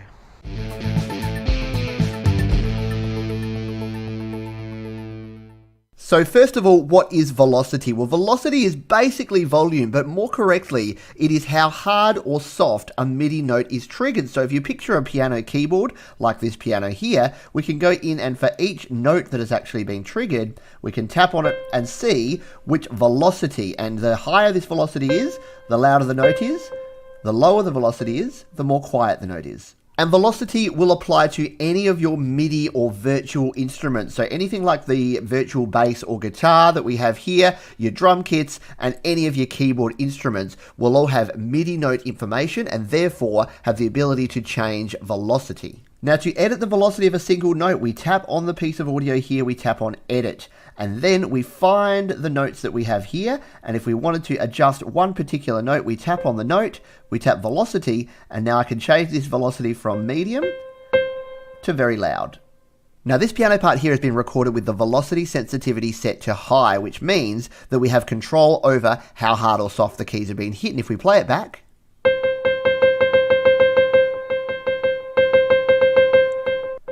you can hear that the velocity is high and then low and then high again. And if we tap in here and we go in and edit, we can actually see this by looking at the notes. So in the middle here, we look at the velocity and it's lower there. If we go towards these end notes, the velocity is high. Now to adjust the velocity sensitivity, we go into our keyboard instrument like this, and then we go to the settings at the top here by tapping on the mixer icon, go to track settings and velocity sensitivity. So now we can have it high, which means we'll get a big range of loud to soft, medium, low, or completely off. And if we record with it off, every note we hit is going to be at the exact same velocity. So here now is some audio that we've recorded with the velocity sensitivity off, and if we go in and edit this, we'll notice that every single note will have the exact same velocity. Now unfortunately, when we have the velocity sensitivity set to high, medium or low, and we have different velocities for every note, there's no way to actually change all of these at once. You'd think that we'd be able to copy all of those and then tap on one and adjust the velocity, and the velocity should change for all of these notes. However, it will only affect the velocity of that one individual note. However, in the case of our performance where the velocity is all of the same, we can actually make this change, because if the velocity of each one of your notes is the same, we can do this and we can go to velocity, adjust all of those, and now each one will be at that same velocity. So changing a group of notes is only possible where the velocity of every note is already exactly the same. And there is one more velocity setting that we have here, which is actually in the settings of our MIDI track here. But what this velocity will do is will uniformly take the entire velocity of the track up or down. So if we put the velocity of the entire track down, it'll sound like this. There's your workaround. That's what you need to do if you have that problem. And if we turn the velocity up, it will sound like this. But it won't level it. That'll just change So it won't make the volume uniform. It will just shift any volumes that we have in the notes. And you'll notice here that changing that velocity will not actually change the velocity settings of any of these actual notes. And finally, for any of our touch instruments, velocity works in almost exactly the same way, where we can just come in here, select velocity, and adjust the velocity of that note. And one final thing about velocity is for some instruments, velocity will actually change the sound of the instrument. So if you have velocity set low, you'll get a very subtle sound. And then if you have it set high, especially in things like string instruments, you'll get a more harsh plucking sound with that velocity set high. So if you've got a sound that's not sounding quite right, check your velocity settings and maybe you'll need to dial them down or up depending on the sound that you're looking for. And that is going to do it. Yeah, let's just have a quick look at Pick Pete. And that is going to do it for this GarageBand Quick Jam. Not exactly a perfect implementation of... Poor me. I remember how horrible that felt. Yeah, again, be careful. If you've got sensitive skin and you're painting your house, be very careful. Choose some low sensitivity paint or something, because it didn't end well for me. It was not a lot of fun. Alrighty, we will move on in a moment because we got to look at the organs. We're going to go and look at our organs. So you can tell you're 3 hours into a stream when you start going with jokes like that. All good. Sorry, I'm getting text messages. I forgot to. I've never quite worked out how to put Do Not Disturb here on my Mac. How do I do that? Come in here. It's in the exact same place. Will this impact? I'm not going to touch it because I've never used it before. I'm not going to touch it because I don't want it to ruin the stream or do something weird on my Mac. I'm not trusting it. Unless you're Herbie Hancock. Unless you're Herbie Hancock. What's the reference on that? I don't know. I probably said something playing with your organ. No, I don't know. Let's look at the organ, because the organ is actually like a really cool replication of the Hammond B3 organ, and it's for free in GarageBand. You can buy a Hammond B3 plugin, but it's like $99, like legitimately $100 iOS plugin. I've never used it. I think it's made by IK Multimedia. They would probably send me one if I asked for, not send me one. They'd probably let me have it for free if I asked for it, but I just can't justify it because I don't know that any of you are going to be buying a $99 plugin for GarageBand. But anyway, here we go.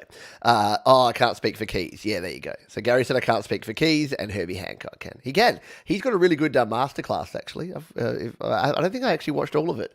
But yeah, Herbie Hancock teaches the jazz. Let's take a look at the organ instrument here in GarageBand. It's a beautiful day. The sky is blue. The birds are chirping in the trees. So I think it is time for a GarageBand Quick Jam. Yeah, still a bit let's have pink. a GarageBand Quick Jam. Let's go.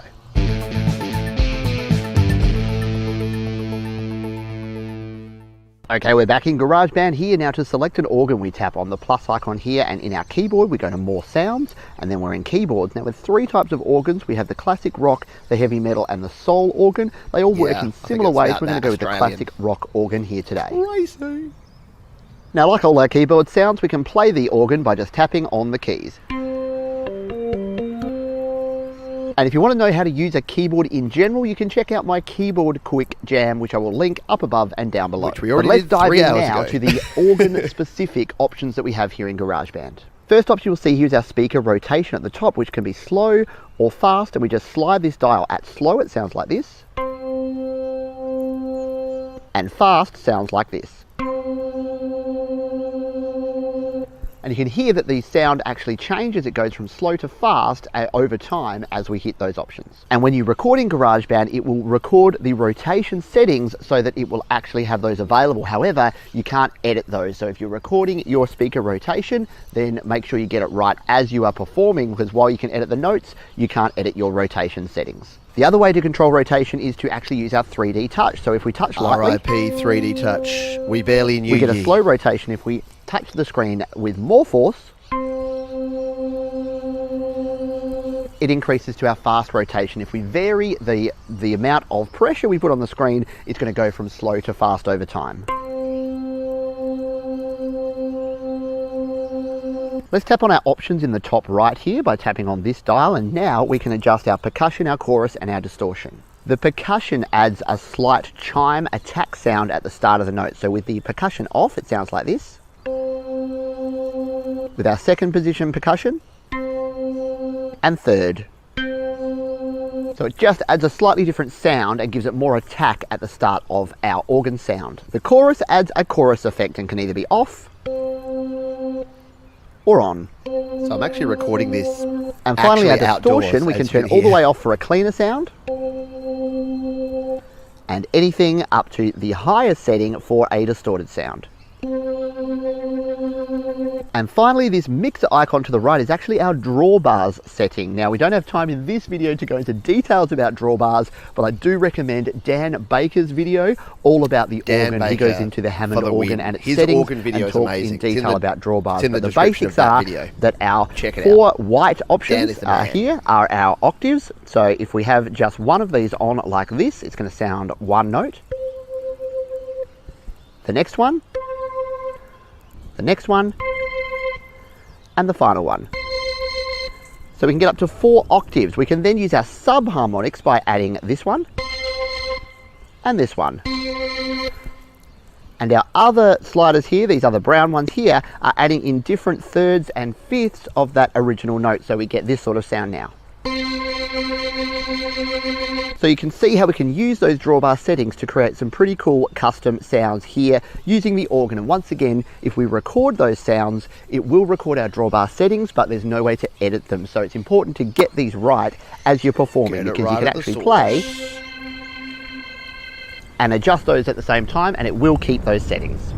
And finally, if you've created a sound that you want to actually use in the future, you can actually tap in the top right, top left here, go to your classic rock organ here. If you tap on the save option, we can actually save this as a separate file, hit done, and now in our custom files down the bottom, custom instruments, we have our customized sound that we can then use in other projects. And that is going to do it for this GarageBand Quick Jam. Clearly the birds are excited about this one. If you've got... They are, and clearly you've got a pink face, Pete. Poor dude. Comments. I feel sorry for my past self. Very cool. What was I saying? Yeah, sorry. Bear's talking about, love that old song Fandango. Maybe Bad Company. Gary's saying, never heard of it. You have a song called Fandango, though. And what's the song that goes, I skip the light, Fandango? That was something else, right? All right, question time. Just to make sure that everyone's still awake and amped up out there, because we are 3 hours and 15 minutes in. If you've watched all of this, you're a bloody champion. I think Tom's been around for all of this. Gary's been in and out. Evan, you've been around for most of the show. Thank you all for being here. I do really appreciate your support. And if you're having fun, you can hit the thumbs up button. If you're not having fun, hit the thumbs down button twice. Old Mike joke from Creative Source. He's a funny dude. But yeah, question time here. And that is, I forgot my question now. Where did I write it here? Yeah. What feature would you add to GarageBand iOS? If you're a GarageBand iOS user, or even if you're not, and you're just starting out with it, what is your one killer feature? Because for me, it would be tough for me to do just one, but I think it would have to be a master track, a proper master track, followed closely, related by not auto-normalizing when you export. So having an option to turn off auto-normalization and having a master track. So I've cheated. I've gone with 2. There you go. Jade's been here the whole lot too. There you go. Kim, I think you joined us a bit late, but you're there.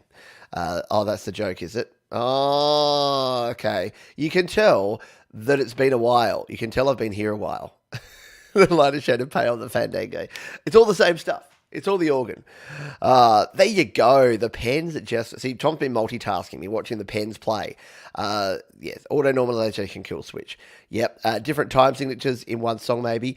Maybe. So bring back 3D touch. I know. How cool was 3D touch? Like the new... Anything from an iPhone 10 onwards, they killed 3D touch. You've got haptic touch now, which is that thing you can feel it, but you don't actually have the 3D touch, which is where when you push harder, it would do more things. So if you want to answer the question, if you're still catching up on the live, do answer the question. We'll circle back around after this next one, because we got a bit of a light on one. It's icons. Like it's not a big thing, but it is a cool thing. So let's jump in. If you've never learned about icons before and you don't know how to change your icons in GarageBand, guess what? You're about to find out. Let's go. Hey, Pete here for Studio Live today, where I help you create, record, I'm actually on the treadmill, and it's time for a GarageBand Quick Jam. That may have been the last time I went on the treadmill. July 2018. Okay, today we're going to be talking about icons. Now, icons are something that you may not have even noticed, or at least not noticed that you can change, and those are the little icons that we have here next to each of our tracks. So to access our icons and change them, we tap on any one of these, and we tap on icons, and now we can change these through a heap of different categories, and we've got literally hundreds of different icons that can help us arrange and represent what each track contains in a much clearer way. So for example, this bass is a classic stack at the moment, but if I want to change this amp to an actual bass guitar, I can tap, I can go to icons, and then I'm here under my bass category. I can come up, and this one here looks like my bass guitar, so I'm going to tap on that one, and when I come back to my screen, my icon has now changed to that bass guitar icon instead of the amp. And if, like me, you record a lot of vocals or audio recorder tracks, all of your tracks end up looking very similar. So if you want to distinguish between these, let's change this backing vocal by tapping and going to icons. And now we can choose a different microphone sound for our backing vocal. Let's use these ones here, and then we can see that our lead vocal and our backing vocal can be distinguished and can look different and stand out in our tracks. And you would have noticed that we have different categories. So we have all of our drum icons here, where we can have our single kit pieces as well as our entire kits. We have percussion, which we can use for our own recorded percussion, or the built-in percussion here in GarageBand. They have a cowbell. We have bass, which has all of our bass guitars and upright bass, and our bass amps. We have guitars, which has guitars as well as our guitar amps. Our keyboards have our pianos, our organs, our whirlies, as well as our synthesizer type keyboards. Strings have the same sort of thing. We've got all of our different stringed instruments that we can update here. Our wind has all of our brass. It has all of our woodwind instruments all ready to go, and even our saxophones and our sound effects and other. And other is where you will find all of your vocals and microphones and other instruments. So there you go. As I mentioned, a very simple feature, but as you can see, once you get 10, 20, 30 tracks here in GarageBand, it can get quite messy, and the ability to use icons to distinguish your tracks between each other is a really handy way to keep your projects organized and streamlined here in GarageBand on your iPhone or your iPad. And there you go, a GarageBand. There you go. I didn't go back on the treadmill at the end there, but I had like the outro music. So this is something I was doing for a while there. I must have watched a few YouTube tutorials that said, make sure that you have a cool like screen here with pointing to the other things and where to subscribe and how to do all the things. It is actually not a good idea. What you should do is just finish your video and then have it able to go to a next one. Yeah, no, sax icons, but no sax instrument. A lot of those icons are not even instruments that you have, especially in the brass and woodwind. I guess they're assuming you're going to mic up a saxophone and record it yourself. I don't know. Sion says, I think all the devices... Yeah, so does iOS 13 not support 3D Touch at all anymore? I haven't actually tried it on my 6S, and I think it's out of battery now. Oh, no, it's still got battery. I'll have to check it. I wonder if it does.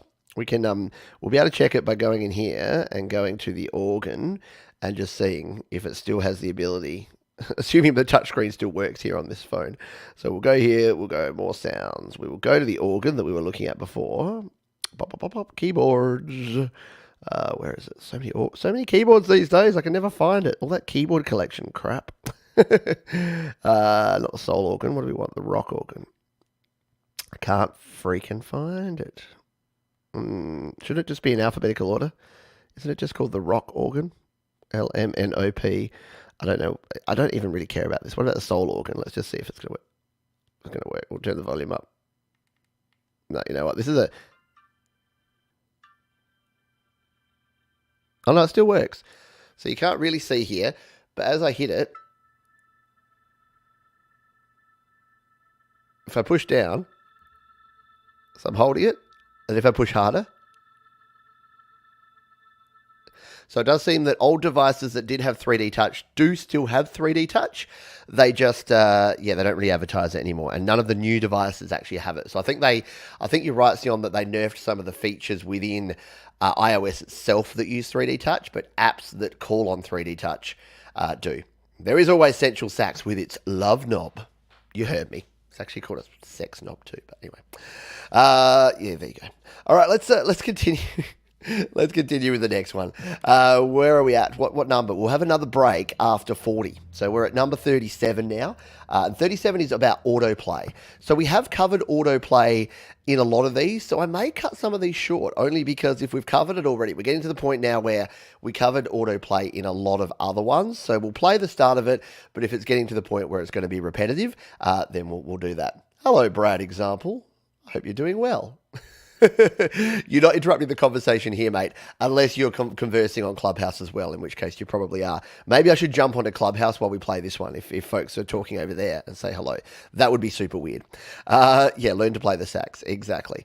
Let's jump in here and learn a little bit more about autoplay here with number 37 in a row, autoplay in GarageBand. So it's time for a GarageBand Quick Jam about the autoplay feature here in GarageBand on iPad and iPhone. So I left my phone here to do its automatic thing, but apparently it needs me to press a few buttons. So let's go.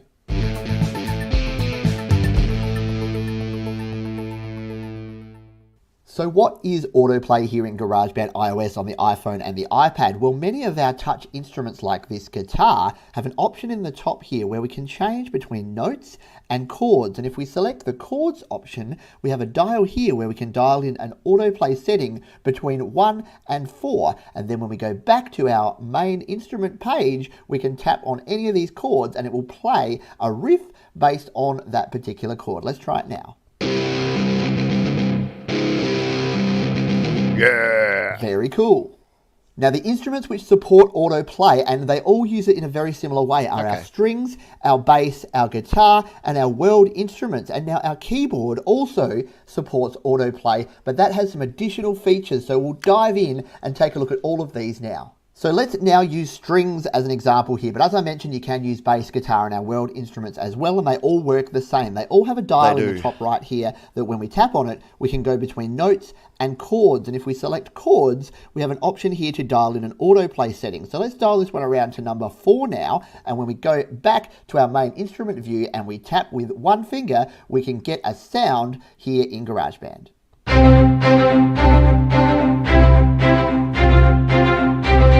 And as I mentioned, if we dial this autoplay to a different number, we get a different sound. And if you want to find out more about strings and how to play the strings, check out my strings quick jam video.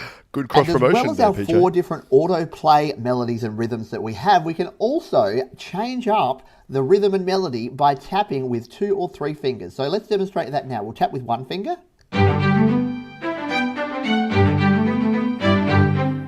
Now let's tap with 2 fingers.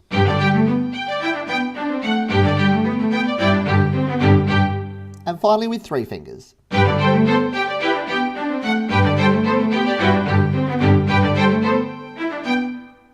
So we go from a quite simple arrangement up to a more complex arrangement. So this means that we have 12 different arrangements with our 4 autoplays and using 1, 2, or 3 fingers. So there's a heap of variety using autoplay here in GarageBand. Now we record autoplay just like we record any other instrument, but the tip here is to tap on the chord you want to play just before the new bar. So let's record 4 bars of autoplay strings here and I'll demonstrate what I mean. Yep, always tap just before. Otherwise it won't go to the new one. So you'll notice that every time I was about to reach a new bar, I tapped another chord. That way it triggered it and made sure it selected that chord for the next bar. Abbey going on there, yeah. And if we tap our track view icon, we come back here and you can see that all of those arrangements have been put into our MIDI screen now. And if we wanted to, we can come in here and edit these to actually change up the autoplay. So we've got even more flexibility here to change the sound. I am adding some more value. All about editing. I'll let it keep playing. You can, of course, check out my editing GarageBand Quick Jam. Now, our default key signature here in GarageBand is C major, but we can, of course, change that. So let's tap in the top right here on this settings little spanner and scroll down to key signature, and we can now change this to any other key signature that we like. Let's change this now to E minor. And you'll see that our chords have now been changed to be complementary chords for the key signature of E minor. But of course, if we're not happy with those chords, we can once again tap on our options, go to edit chords, and now we can edit any of these chords and change them to another chord here using these sliders. And once again, if you want to learn how to edit chords, you can check out the Edit Chords Quick Jam. Finally, let's take a look at the keyboard because we have a couple of different options here, and to get to it is slightly different. So first of all, to get to our chords mode on a keyboard, we tap over here on the right, and this engages our keyboard chords function. We then tap on our settings at the top here, and we can actually use our autoplay to dial in an autoplay setting. And when we now go back to our keyboard, you'll notice that instead of just having one bar here, we have 3 separate bars. Now, if we tap on a bar at the top here, we're going to get the full treble and bass arrangement on our keyboard like this. Uh-huh. Yeah, girl. If we just want the treble part of the keyboard, we tap in the middle here. And for just the bass, we tap at the bottom. Show us the bass. So we get some great flexibility with the autoplay on our keyboards, depending whether we want a full arrangement or just our treble or our bass parts. And the autoplay function is available for almost all of our keyboards. Just go to your chords option, into settings, and you'll be able to access your autoplay. And there you go, the very cool, blah, blah, blah, blah, blah. Yeah, autoplay. And I forgot about those additional features, yeah. So I let it play out because, yeah, on the keyboard instruments, you've got the autoplay for the bass as well as the top end. And that's actually cool for laying down some bass grooves. So if you go to autoplay, just select any instrument that you like any sort of keyboard instrument, and then just put the bass on, you can get some cool bass grooves, and then you can change that up. So you can change the instrument to a bass instrument or even to a synth or whatever. So yeah, use autoplay and then, I didn't show it there, but use autoplay, then change the instrument. It can be a cool way to get even cooler sounds.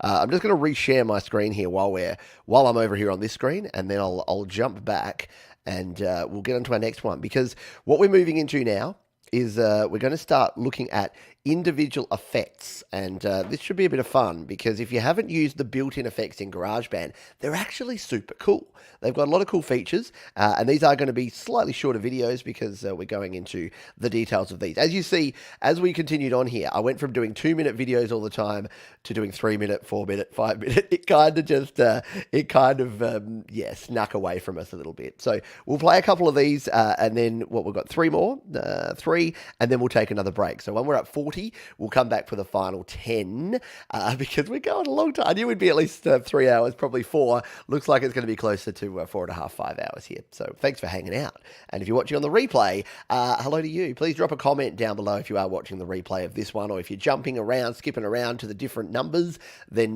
do that as well. But the first effect, we're doing these sort of in alphabetical order. The first effect we're going to have a look at here is the Bitcrusher. So just a little 3-minute video on this one. And because we are short on time, what I am going to do is jump in here, and I'm going to... See, I did that one before. Oh, that's autoplay, that's why. Like, that looks familiar. Let's go to Bitcrusher. I am going to cut off poor Pete. Oh, look, I'm wearing my jersey, like my AFL jersey. But this was just after we had things painted, because you can see I'm still pink and everything's everywhere. So let's come here, and we'll go to the start of this one. So we're now in August. It's the middle of winter, and it's cold, and it's footy season, and it's 2018. So let's learn, shall we, about the Bitcrusher effect here in GarageBand iOS. So what the heck is a Bitcrusher? How do we use one? Is it like why a would we use one here in GarageBand? Well, I'm glad you asked. Here is our Bitcrusher plugin over here. We have 2 settings here. First is our resolution. Now, our audio resolution, or our bit rate here in GarageBand. Thank you very much for dialing the shadowy figures. That's our maximum you help bit keep rate, the lights or our maximum resolution of audio. We can dial this back all the way to 1 bit and then right back up to 24 bit. The other setting we have here for our Bitcrusher is our down sampling, which is our sample rate of our audio. Now, by default, once again, it's 44.1 kilohertz, but every time we drop this down, it halves that sample rate right down to 40 times, which is a very low sample rate. So this is going to make our sound much more lo-fi, much more old school kind of sound, because it's going to reduce our resolution and reduce our bit rate. So how do we use the Bitcrusher here in GarageBand? Well, let's grab this distorted guitar. At the moment, it sounds like this. Hold on. It's still going, Jeff. So a very standard sort of distorted sound. If we wanted to add a Bitcrusher, we go into our plugins and EQ by tapping on the little mixer icon, tapping on plugins and EQ. Now let's tap edit, and we'll hit the plus button here, and we'll go Bitcrusher. And now we can add our Bitcrusher effect. By default, we've got 8-bit and a 3 times down sampling. Let's take a listen to how that sounds. Sounds rough. So it's given it that lo-fi kind of low fidelity sound. And what we can do is we can actually dial this back. Let's make it like 5-bit and up the down sampling to 6 times and take a listen. Good lord. I gotta turn that down. So what if we wanted to try this on our vocal sound? Well, Doesn't sound here good is at our all. lead vocal for this track. Let's play it as it is now. Recognition can be the hardest part. But what if we wanted to make this a little bit more of a lo-fi kind of sound? Well, we can go into our plugins and EQ once again. We can go to our Bitcrusher and let's drop this down. Let's make it say 12-bit and let's put the down sampling up to 4 times and take a listen. Recognition can be the hardest part. And if we dial this around, we can find a nice happy medium here between a high quality sound and that little bit of distorted low fidelity. And leave you foaming at the mouth. My repulsion. So you can hear that used subtly, the Bitcrusher effect can add that little bit of extra distortion, that little bit of lo-fi sound that is going to make your tracks sound extra cool. And if you use it in moderation, then you can really add some good effects to your tracks and improve your songs here in GarageBand. You sure can. I'm not going to let me have an outro. We're going to get going here because otherwise we'll be here forever. Oh no, internet problems here getting cut off. Yeah. So yeah, I think the problem is that YouTube can't handle this much, Pete. 3.5 hours. It's just like, dude, that's enough. We can't handle any more of you, but I'm going to keep pushing it. I'm going to keep pushing it to the edge because don't push me because I'm close to the edge. All right, let's do 2 more. Let's take a look at the chorus effect. This is probably, like Tom said, that Bitcrusher is one of his favorite effects. I actually really dig the chorus effect. Great on guitars, but as we found out in my recent song, my 80s song, actually super cool on vocals. So don't be restricted to just guitar. So let's take a look and a listen at the chorus effect in GarageBand iOS. We've then got the distortion, and then we're going to take a little bit of a break and then be back for the final 10. Let's do. Wouldn't it be cool if we could replicate the sound of an old school chorus pedal right here in GarageBand? We can, Pete, but I'm going to skip over you, buddy, because you talk too much. All right, let's jump in. And when would you use one? Well, a chorus effect basically takes 2 individual sounds with approximately the same pitch and pushes them together so they sound like one, creating a wavery kind of effect, which we'll show you in a moment. When you would use these, they're used primarily on guitars, bass guitars, but you can also throw any other instrument or even vocals at a chorus effect and get a really good result. So let's dive in and take a look at the chorus effect now. So here is a distorted electric guitar sound in my recent song called Bully, and at the moment it sounds like this. But what if we wanted to give this a little bit more flavor? Well, let's add a chorus effect now to this guitar. So we're going to tap on our mixer icon here. We're going to scroll down to plugins and EQ. Now let's hit our edit button and we'll add a new effect, and we'll go down this time to the chorus effect. So here is our chorus, and we have 3 different options on chorus. We have our mix, which is how much of the effect, from 0 up to 100. We have our intensity, which is from 0% up to 100% intense. And then we have our rate, which is in hertz, which is how quickly that wavering sound, so how quickly it will go in and out of its chorus effect. So let's demonstrate each of those now. Now, a tip with any plugin or effect is if we want to get them to their default setting, we just double tap anywhere on each of these. So the default for a chorus is 50% mix with 10% intensity and a 0.5 hertz rate. So let's try and listen to this now and see what this sounds like. I love that effect. That distorted so chorus. Pretty cool, yeah. You can hear that sort of wavering in and out, and that's controlled by our rate. So let's drive the rate up and see what difference this has on the sound.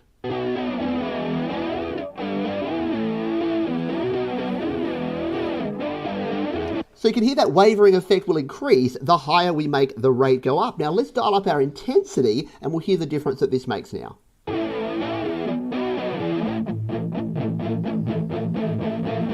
Totally. So what the intensity does is it actually increases the difference between the original note and the added note, meaning that it sounds more out of tune or you get more of that effect. So you probably want to be careful with your intensity and your rate, otherwise you could end up with something that sounds a bit like this. That's awesome. So maybe a particular style of music would be good for that, but not for this particular track. Okay, let's jump in and take a quick look at some other functions that we might be using for the chorus effect. Okay, let's grab our bass guitar now and do the same thing. Come into plugins. So I think what I do here is we talk about like the Come As You Are effect and all those sort of things. So again, in the interest of time, I've shown you how to use this. It's just a demo of other ones, and you can catch up on all of those down in the playlist below. The weird thing about that video is look at this. No one has ever disliked it. See, that's how much people like Chorus. 8,900 views, 119 likes, and not a single dislike. So, a bit nerve-wracking now. I've said this, and someone's going to go in. Someone's going to watch this stream on the replay, or even right now, and just go in and give a dislike. Just because, right? Hopefully not. All right, let's do distortion, and then we'll take a little wee break and then come back. And when I say wee break, I mean wee break. Totally. Thank you, Evan. It is people like Evan who keep the lights on around here at Studio Live today. Without you, my friend, we would look like this, or we might even look a little bit something like this. Yeah, we had to have at least one joke in here today. But no, thank you to Evan. Thank you to everyone for hanging out. Thank you for those watching on the replay. Thank you for everyone who's supported the channel over the years. It's fun going back and looking at these old videos and seeing what I've learned, but also seeing that things were still pretty good. Like, I was a bit hard on myself, I think, at the start. These are some decent tutorials. Whether I should redo them or not, I don't know. Maybe that's a question for you. That could be our next question. Yes, had to do the joke, Tom. That's a question here. Do I redo these now with the ability, because I have the ability to have like my GarageBand up here. We've got the ability to actually show what I'm doing with the mouse cursor here to make it a little bit easier and to make it clearer. Is it worth me doing new versions of these quick tips, given that not much has changed? Or do I just add new ones that I need to? I don't know.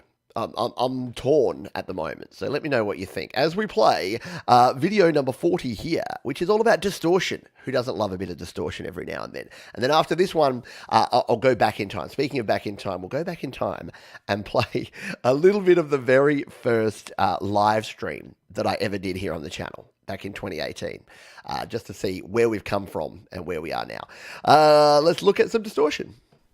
The classic Boss DS1 distortion pedal. Is there any substitute? Well, in this No, GarageBand iOS it's the Quick Jam, best. we're going to find out, because we're going to take a look at the distortion effect here in GarageBand iOS. Let's go.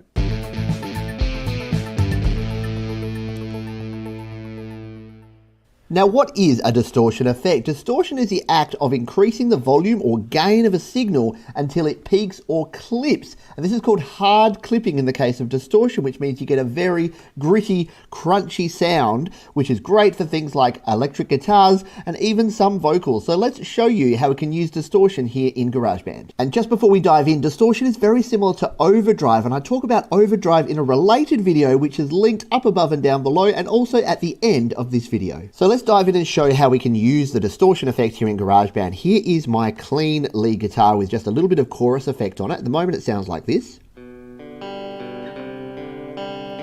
But what if we want this guitar to be a little bit more crunchy and gritty? Well, let's tap on our mixer icon at the top here, go to plugins and EQ. And now if we tap on edit, well, let's find an empty slot here. We'll tap on the plus and we'll go distortion. And now our guitar by default will sound like this. So you can hear that clipping or peaking at the top end, and we've got our controls here that we can actually dial in the amount of distortion that we want. Firstly, our drive, which is how many additional decibels of gain we want to add. So the more we turn this up, the more distorted the signal becomes. Let's show you that now.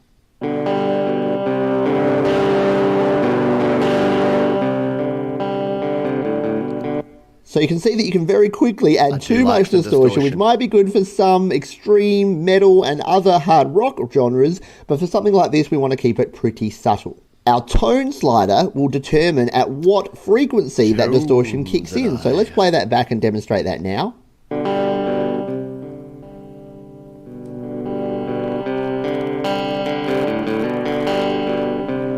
So depending whether we want a very bass heavy or a very treble heavy sound, we can dial that tone anywhere from 20 Hertz all the way up to 20,000 Hertz to get us a different sound with our distortion effect. And finally, our output. So what we might find is that when we add some distortion, especially at the lower frequencies, it actually reduces our gain. So we can use our output to dial the gain back up to sit better in the mix. And like all of our effects here in GarageBand, we don't need to just use it on electric guitar. We can use it on anything else that we like as well. Drums, percussion, vocals. Let's try it on this bass guitar. So if we go in once again, we go to our plugins and EQ, we go to edit and we add a new effect. Let's add distortion. Now let's play this bass back with a little bit of distortion.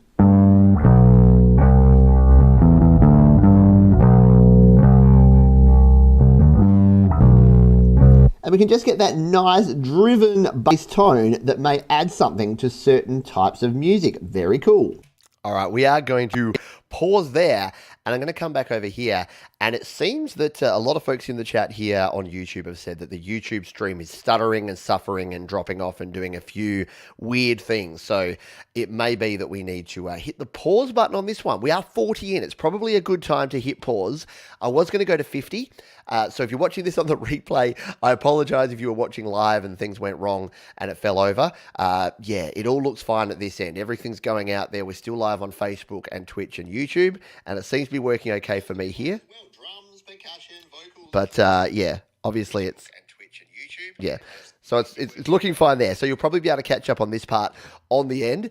But instead, it might be an Australian thing. It might be out of there. So because Jade's fine, I'm fine here. Maybe it's our pipe going across from here to the US and Canada, because a lot of other folks seem to be having issues and dropping out. So why don't we do that? Why don't we call it at 40? But I did promise you a little bit of a peek in to a live show. So I'll show a couple of quick things here live before we finish up, and then we'll be done, because otherwise, yeah, folks are going to be missing out on all this. And it just means I was going to come back. You know, spoiler alert, I was going to come back next week and do 51 to 76. So it just means that next week we have to do 41 to 76. So we'll go ahead and do that. Yeah, might just be certain locations, exactly, is what it's saying. So if it works in Australia and not North America, it might just be certain places, because, yeah, it's working fine for me when I'm trying it, and it seems to be working for Jade. But let's go back. The first actual live show that I ever did was one called, I can't remember what it was called now. Let me come over here. I've got to refresh myself. Here it is, called the feedback loop. So before I did anything, what is it? Let me just try and get the words out. Before I did things like GarageBand Q&A, before I did home studio Q&A, before I did the current shows like Creator Town Hall and Your Music Live, I had something called the feedback loop. And it was the very first live show. This is the very first episode of the first live show from November 11 of 2018. So we'll go out with a little bit of old school Pete Johns here from November 2018. Starts with a little bit of my song Never to Blame, and then it goes into a little intro. So we'll keep going and take a look at this one, and then I'll show you one final thing before we finish up.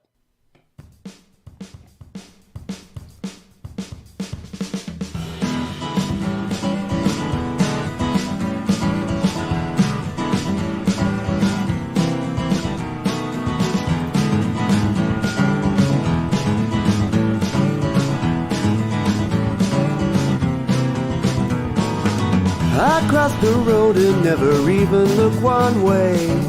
I always seem to know the perfect thing to say, and I don't even wait. Good morning, good afternoon, good evening to everyone, and to you. Thank you for joining me here on the Feedback Loop. Let's get rid of that guy. This is my live show all about creating, recording, and releasing your best music. This is the first episode of this show here on my YouTube channel here on Studio Live today. So this is a show that I've been doing over on the GarageBand Users Facebook group for around about 4 or 5 weeks. Which is all about creating music and making and getting questions from you about your music creation. Not specifically about GarageBand, but I do talk a lot about GarageBand and about mobile creation and mobile recording, mixing, mastering, all of that jazz. So there you go. That was where we came from with live streaming. So you can see I didn't put a whole lot of effort into my background. Not that I really do these days, but I've kind of put myself into the corner. I was using the old camera there, the old Samson microphone in front there, and just an absolute mess behind me. But yeah, as I said, there it was a show that I started doing on the GarageBand users group, and then we sort of expanded out from there, and I brought it on over here. So yeah, just a little bit of a look there. But one final thing that I wanted to show you before we go here, and I know that many folks are having trouble with the stream, so hopefully you can flip around and catch up on the replay anyway, because you can't change things when things are live and things go astray. You just have to keep pushing through. Nothing else for it. So I'll come in here because before I actually started going live, I did a whole bunch of testing. Yeah. So I had to try and work out how to get the stream going on. I was using OBS. I had really bad DSL. I had a bad computer, and you can see here we had all of these little test streams. So just to finish off here, let's just jump in and take a look at the first time I attempted to go live here on the channel. It looked like this. This time we have green. Oh, we got red, yellow, red, yellow, red. It is starting, and the stream health, which we've got green is good and your viewers are happy. Yellow, okay, bad, bad. Okay, so we want to try and keep it green. It's, we're live and we have green. So there you go. So you can see by the frame rate, you can see by the quality there that I really didn't have a chance of being able to do live streaming. So even though that YouTube has not played the game here today, it is pretty good that we were able to get 3.5 hours in before we had any issues there. Alrighty, I'm going to finish up here. Thank you so much for hanging out with me here today. It's been an absolute blast. I've had a really good time here. And as I mentioned, we will be back. It just means we have to add those 10 in to the next stream. So we'll be back next week, same time. We'll set up our second stream, which will be episodes 41 through to 76. We'll be going through a lot more of the more advanced stuff here in GarageBand on the next stream. So thank you all for being here. Thanks for your patience. Apologies for the errors, for the issues at the end there. But thanks for hanging out. Hope you can catch on the replay. If you are watching the replay, drop your comments down below. If you got some value, hit the thumbs up there. And don't forget, all the links to all my GarageBand resources are down below in the description. So you can check out my GarageBand FAQ. You can get the course, studiolivetoday.com/courses, my GarageBand beginner's guide, and a whole lot more down in the description. Thanks everyone for being here. I appreciate you. Remember, look after yourselves, look after others, and keep creating. See you real soon, folks. Bye for now. See ya.